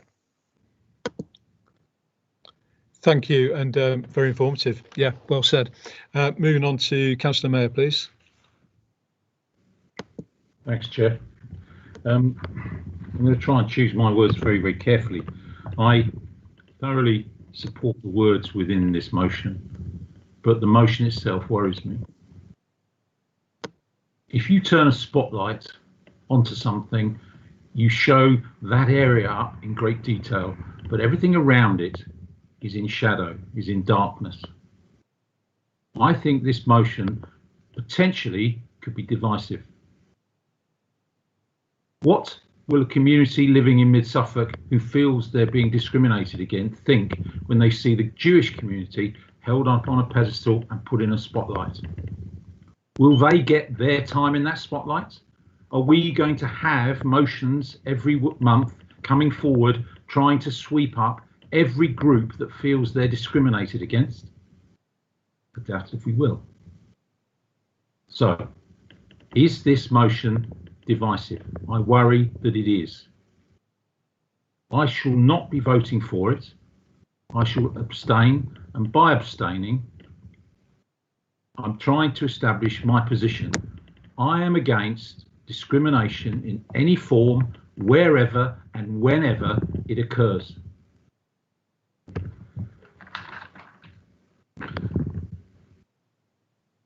What better way to remember those who died in the Holocaust than to put forward a statement that this council will work tirelessly to remove discrimination whenever and wherever it occurs.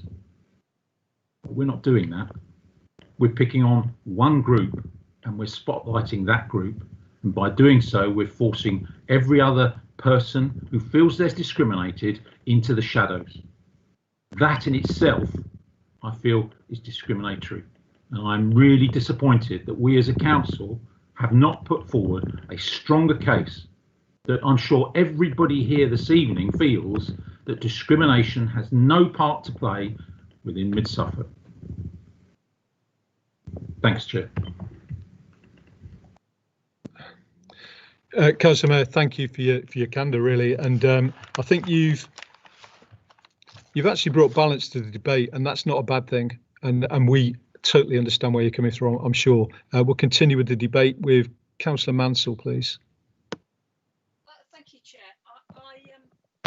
My microphone's gone in the wrong place. I completely understand where Councillor Mayor's coming from, actually.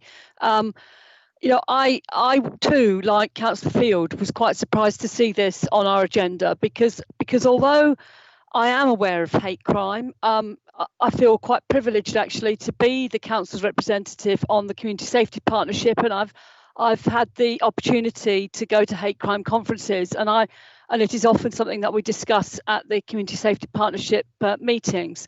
But I wasn't in any way particularly aware that there was a big issue about the Jewish community being recipients of hate crime in our area. and having now listened to Councillor Mayer, maybe I'm going to reconsider, because I think we should be doing all that we can to stop discrimination against any group of people, and we should be doing all that we can to get rid of hate crime.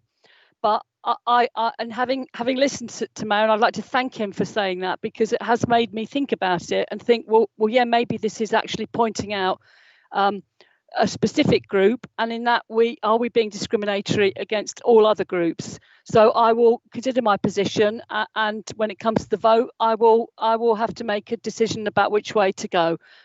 So I'd like to thank the previous people who've spoken, because I think that this isn't as straightforward as I first thought it was. Thank you. Thank you very much. And moving on to Councillor Carter, please. Yes, I just wanted to come forward how supportive I am of what Councillor Mayer has, the points he's raised.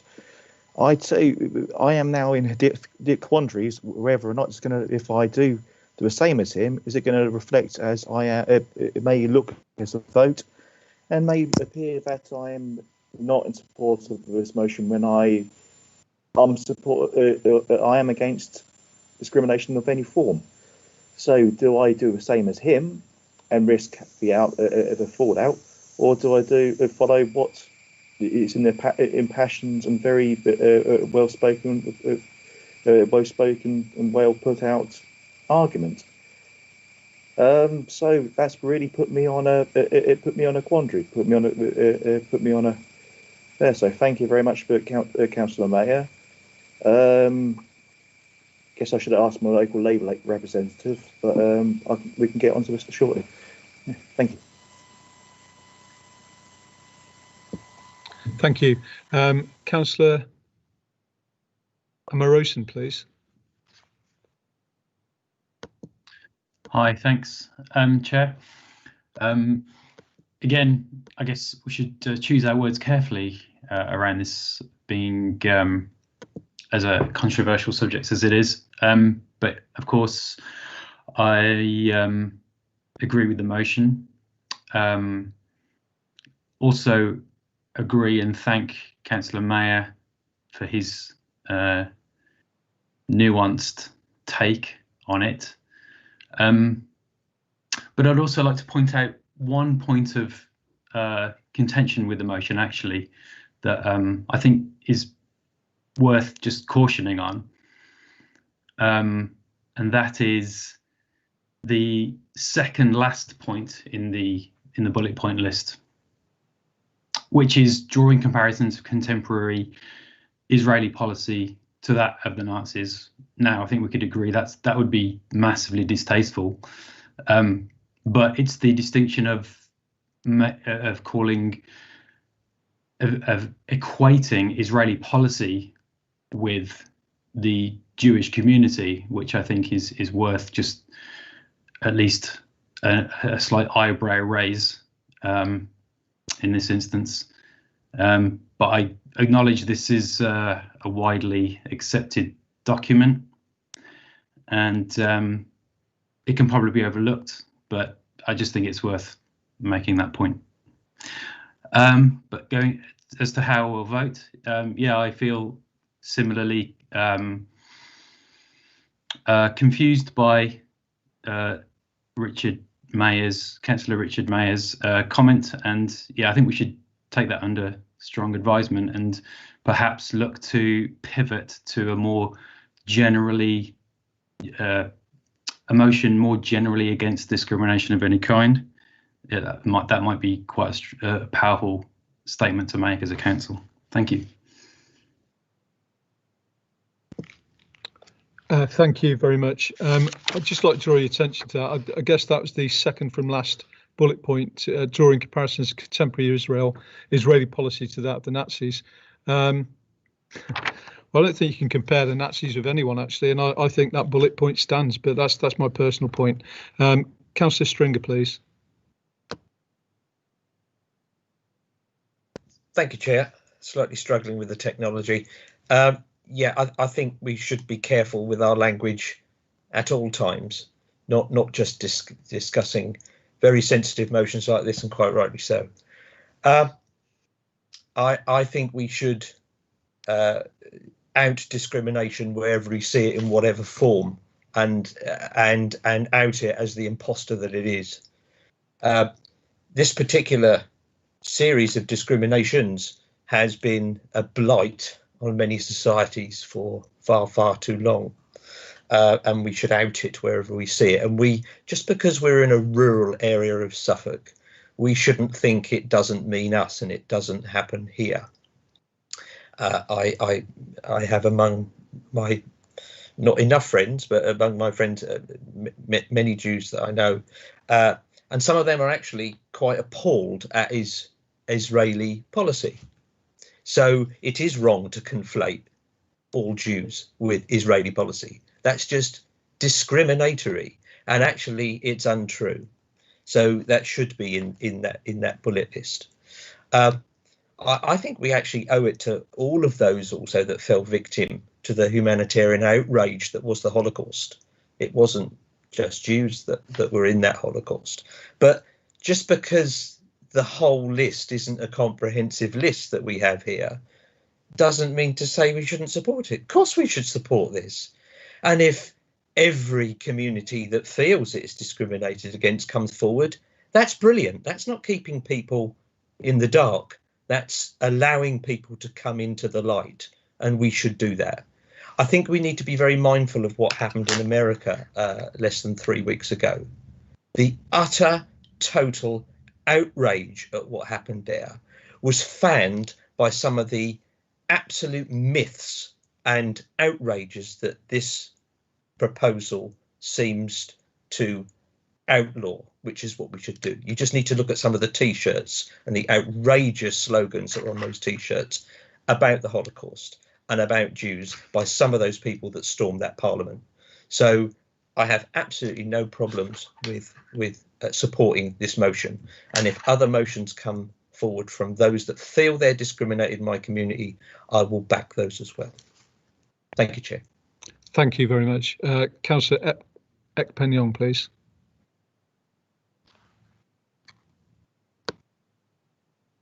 Thank you, Chairman. I think that the contributions that my fellow councillors have been making throughout the course of this debate have been well argued and point to certain elements that are incontestable with regard to the issue of racism and other horrible things that we as human beings can do to each other. I have lived in large cities in the UK, large cities in America. I've lived here in the beautiful countryside of Mid Suffolk, a place I really love now. And I can assure you that racism and all kinds of iniquity happen here just as they do everywhere. And therefore, we as a council should take a stand against such iniquities. And believe me that it is not just a question of white versus black. I can assure you that it's also black versus white. I have been there. I have had discrimination from both sides of the flag, as it were, and it is a horrible place to be. But I do take on board Councillor Mayer's point, which is that we really, as a council, ought to be addressing iniquities across the spectrum. There's no doubt, nobody would argue, I certainly wouldn't argue, that what happened during the Holocaust was a horrible, nasty thing, and we should try to avoid that. And Councillor Morley, in her introduction, pointed to other genocides and horrible inflictions that have happened even in this century. So to me, a stronger, more powerful statement would have been a motion that was inclusive of all those groups.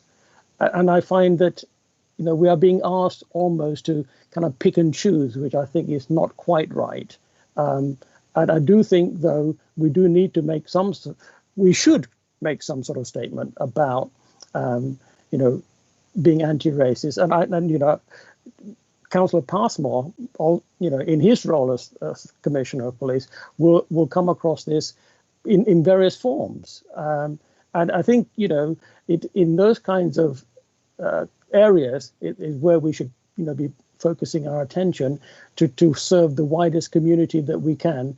And I mean, I live in Stowmarket, and I don't know if you've walked around the high street of Stowmarket of late, but every day it's becoming a more and more cosmopolitan place to 20 be. seconds, councillor. And that kind of a situation causes me to reflect very hard on Councillor Morley's motion.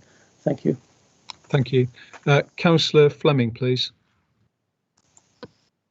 Thank you for the opportunity to speak. I wasn't going to speak on this motion initially because I fundamentally agree with it, but I do want to say something because I absolutely understand what Councillor Mayer is saying here, but I'm nevertheless going to vote for the motion because I think, as possibly, I find myself agreeing with Councillor Stringer, much to everyone's surprise, possibly. But, I think we do have to take a stand where opportunity allows, and thank you, Councillor Morley, for giving us this opportunity. Any form of racial bias is fundamentally wrong. And, I think that that message needs to be sent out by this district. And I fully support this message. But it also symbolises our position with regard to any sort of discrimination of any kind. Now, the Jews, in particular, have suffered most notably during the Holocaust, and possibly, this is a complicated situation. The Israeli-Palestine situation is complex and is different to the situation where we're looking at discrimination against Jewish people. But I absolutely do support this motion, and I support any initiative that reduces, are seeking to differentiate people based on their race or origin, because that is not, or sex or anything like that, because absolutely that is not what we should be doing. And I just simply wanted to make that point tonight. Thank you. Councillor Caston, please. Thank you very much, Mr. Chairman. I'm really proudly going to vote for this motion tonight. I can understand what other councillors have said on this one, but I really do not believe that this makes the shining light on this makes any areas any darker. I think this is looking at anti-Semitism, and it's still around. And 43 governments have policies that are anti-Semitic. It's a really serious issue. And with the Holocaust Memorial Day coming up, I think this is the right time to be putting this motion through council. The Jewish people have been persecuted for thousands of years. It's not just the Holocaust. It was Tsarist Russia, the Roman Empire. There's been so much scapegoating of the Jewish people throughout such a long time that I'm really happy to back this motion tonight. It's something really important to me. I've got many Jewish friends, and anti-Semitism does exist. It's in this country, and it is around. I think we speak to any Jewish person, and there could easily be something that they've experienced in the past. So yeah, really happy to support this motion. Well done, Councillor Morley, for putting it in. I'll be voting for it tonight. Thank you. Councillor Warboys, please.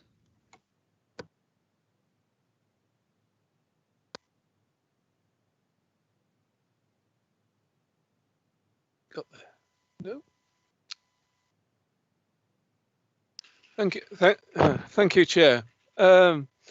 Yes, I'm going to support this motion. I think it is a timely motion to bring forward at this time. Anti-Semitism has a long and tragic history throughout Europe, and within the UK, the massacre of the Jews in York in the Middle Ages and the raid of King John is an example.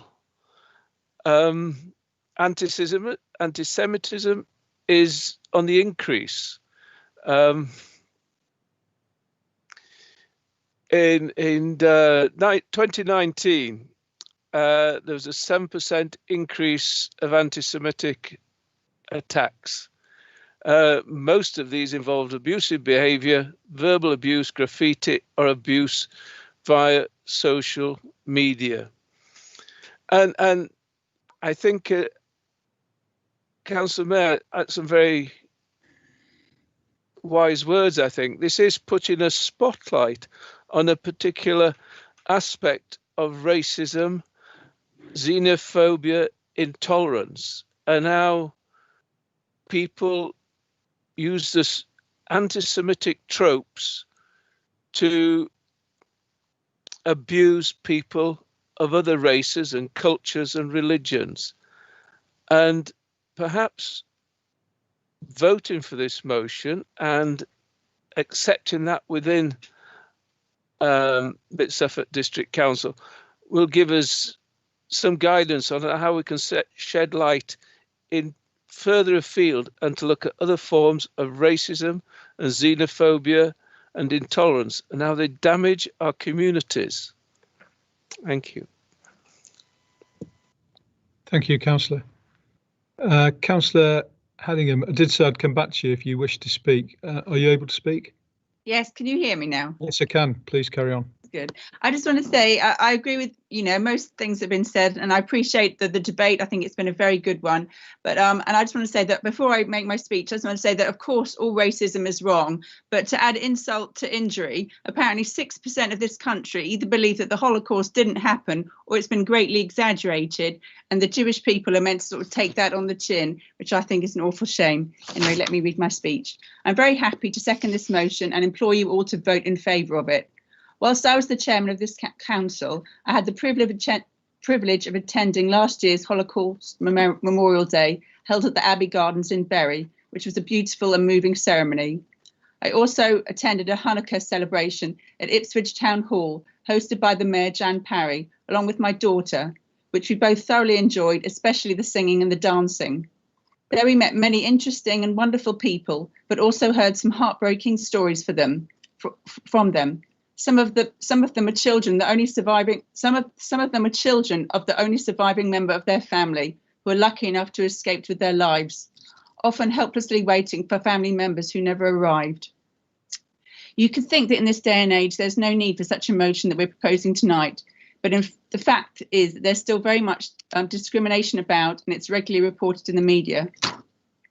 The sad fact is, these perpetrators of these shocking and monstrous lies and abuse towards Jewish people feel so unashamed of themselves because they think we all feel the same way as they do. This motion is sending the clear message that we do not. Please support this. Thank you. Thank you. Very good points. Nobody else up for debate. Well, I've listened to the debate and I've listened with interest, and it's very balanced and it's an emotive subject, but it's an important subject. We shouldn't shy away from it. I've personally seen the very worst that people can be to people. And I've seen the effects of this hatred going out of control because there were no policies, no regulations, and importantly, nobody said stop or no. And that was the Bosnian War, where genocide occurred. I was there, and all sorts of other things that happened there were probably just similar to what the Nazis were doing in Nazi Germany all those years ago. Yet that was only 1995.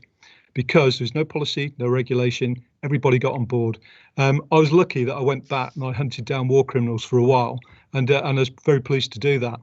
But when these people were caught, they were normal people. Now, probably not normal in there, but they were you and me, okay? And without regulation, without policy, without remembering what went on, without some form of law, chaos will ensue.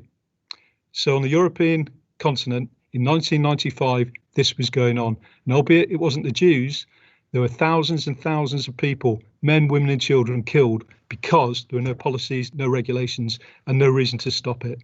So I will be voting for this without a shadow of a doubt. I welcome it, but I also take away from this that it's not just about having this policy for all the reasons we've got it and for all the rights that's within it. We need it for everybody, and we need to change opinions. We need to change the way people act, and we can only do that really by facing it head on, as this motion does, and stating what we won't accept and stating the way we want to go forward and live. So I'll support it.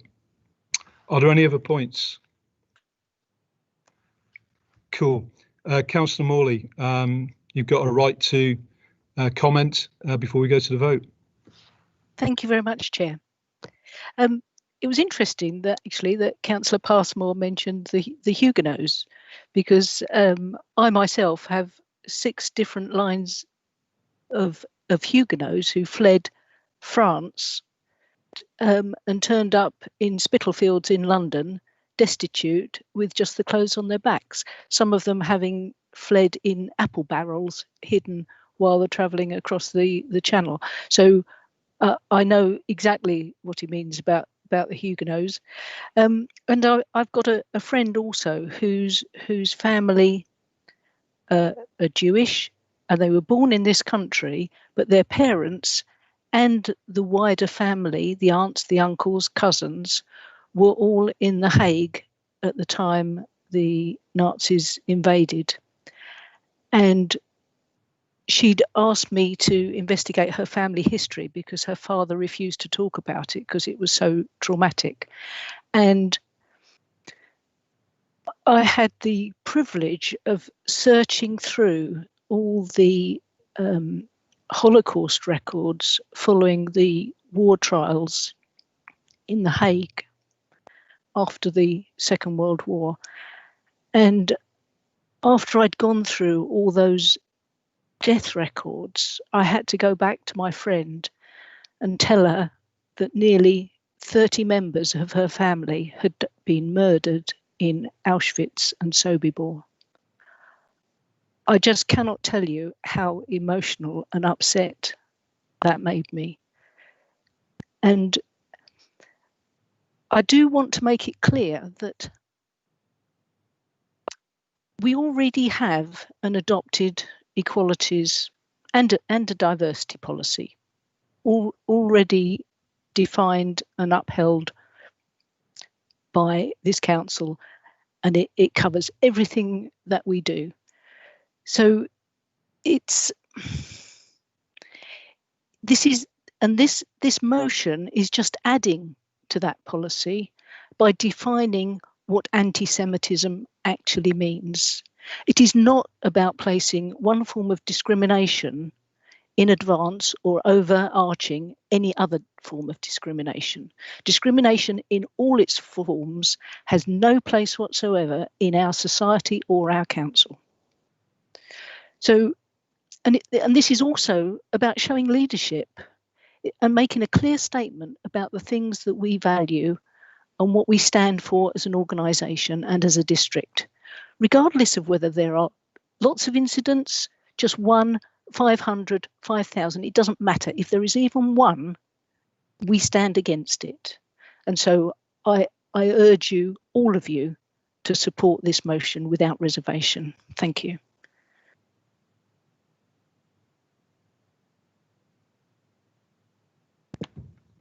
Thank you, Councillor Morley. So we've had the debate, and now I'll ask the Corporate Managed Governance and Civic Office to conduct the electronic vote.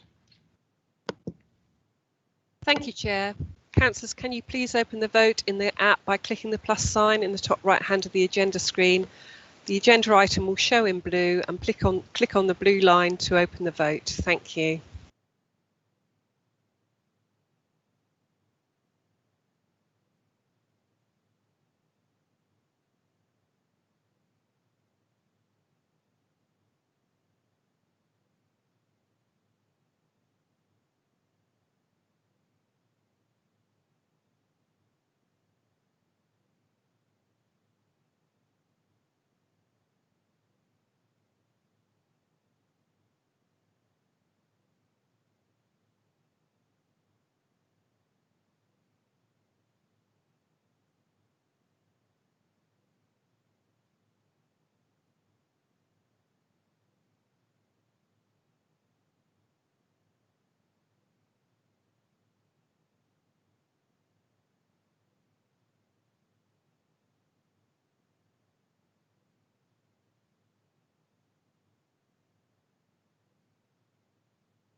Okay.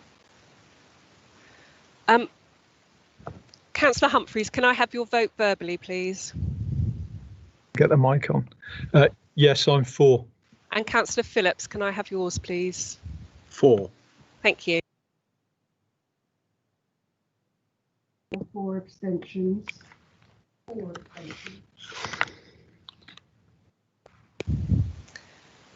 Chair, the voting was 26 for the motion with 4 abstentions. Thank you. Thank you. Therefore, that is carried.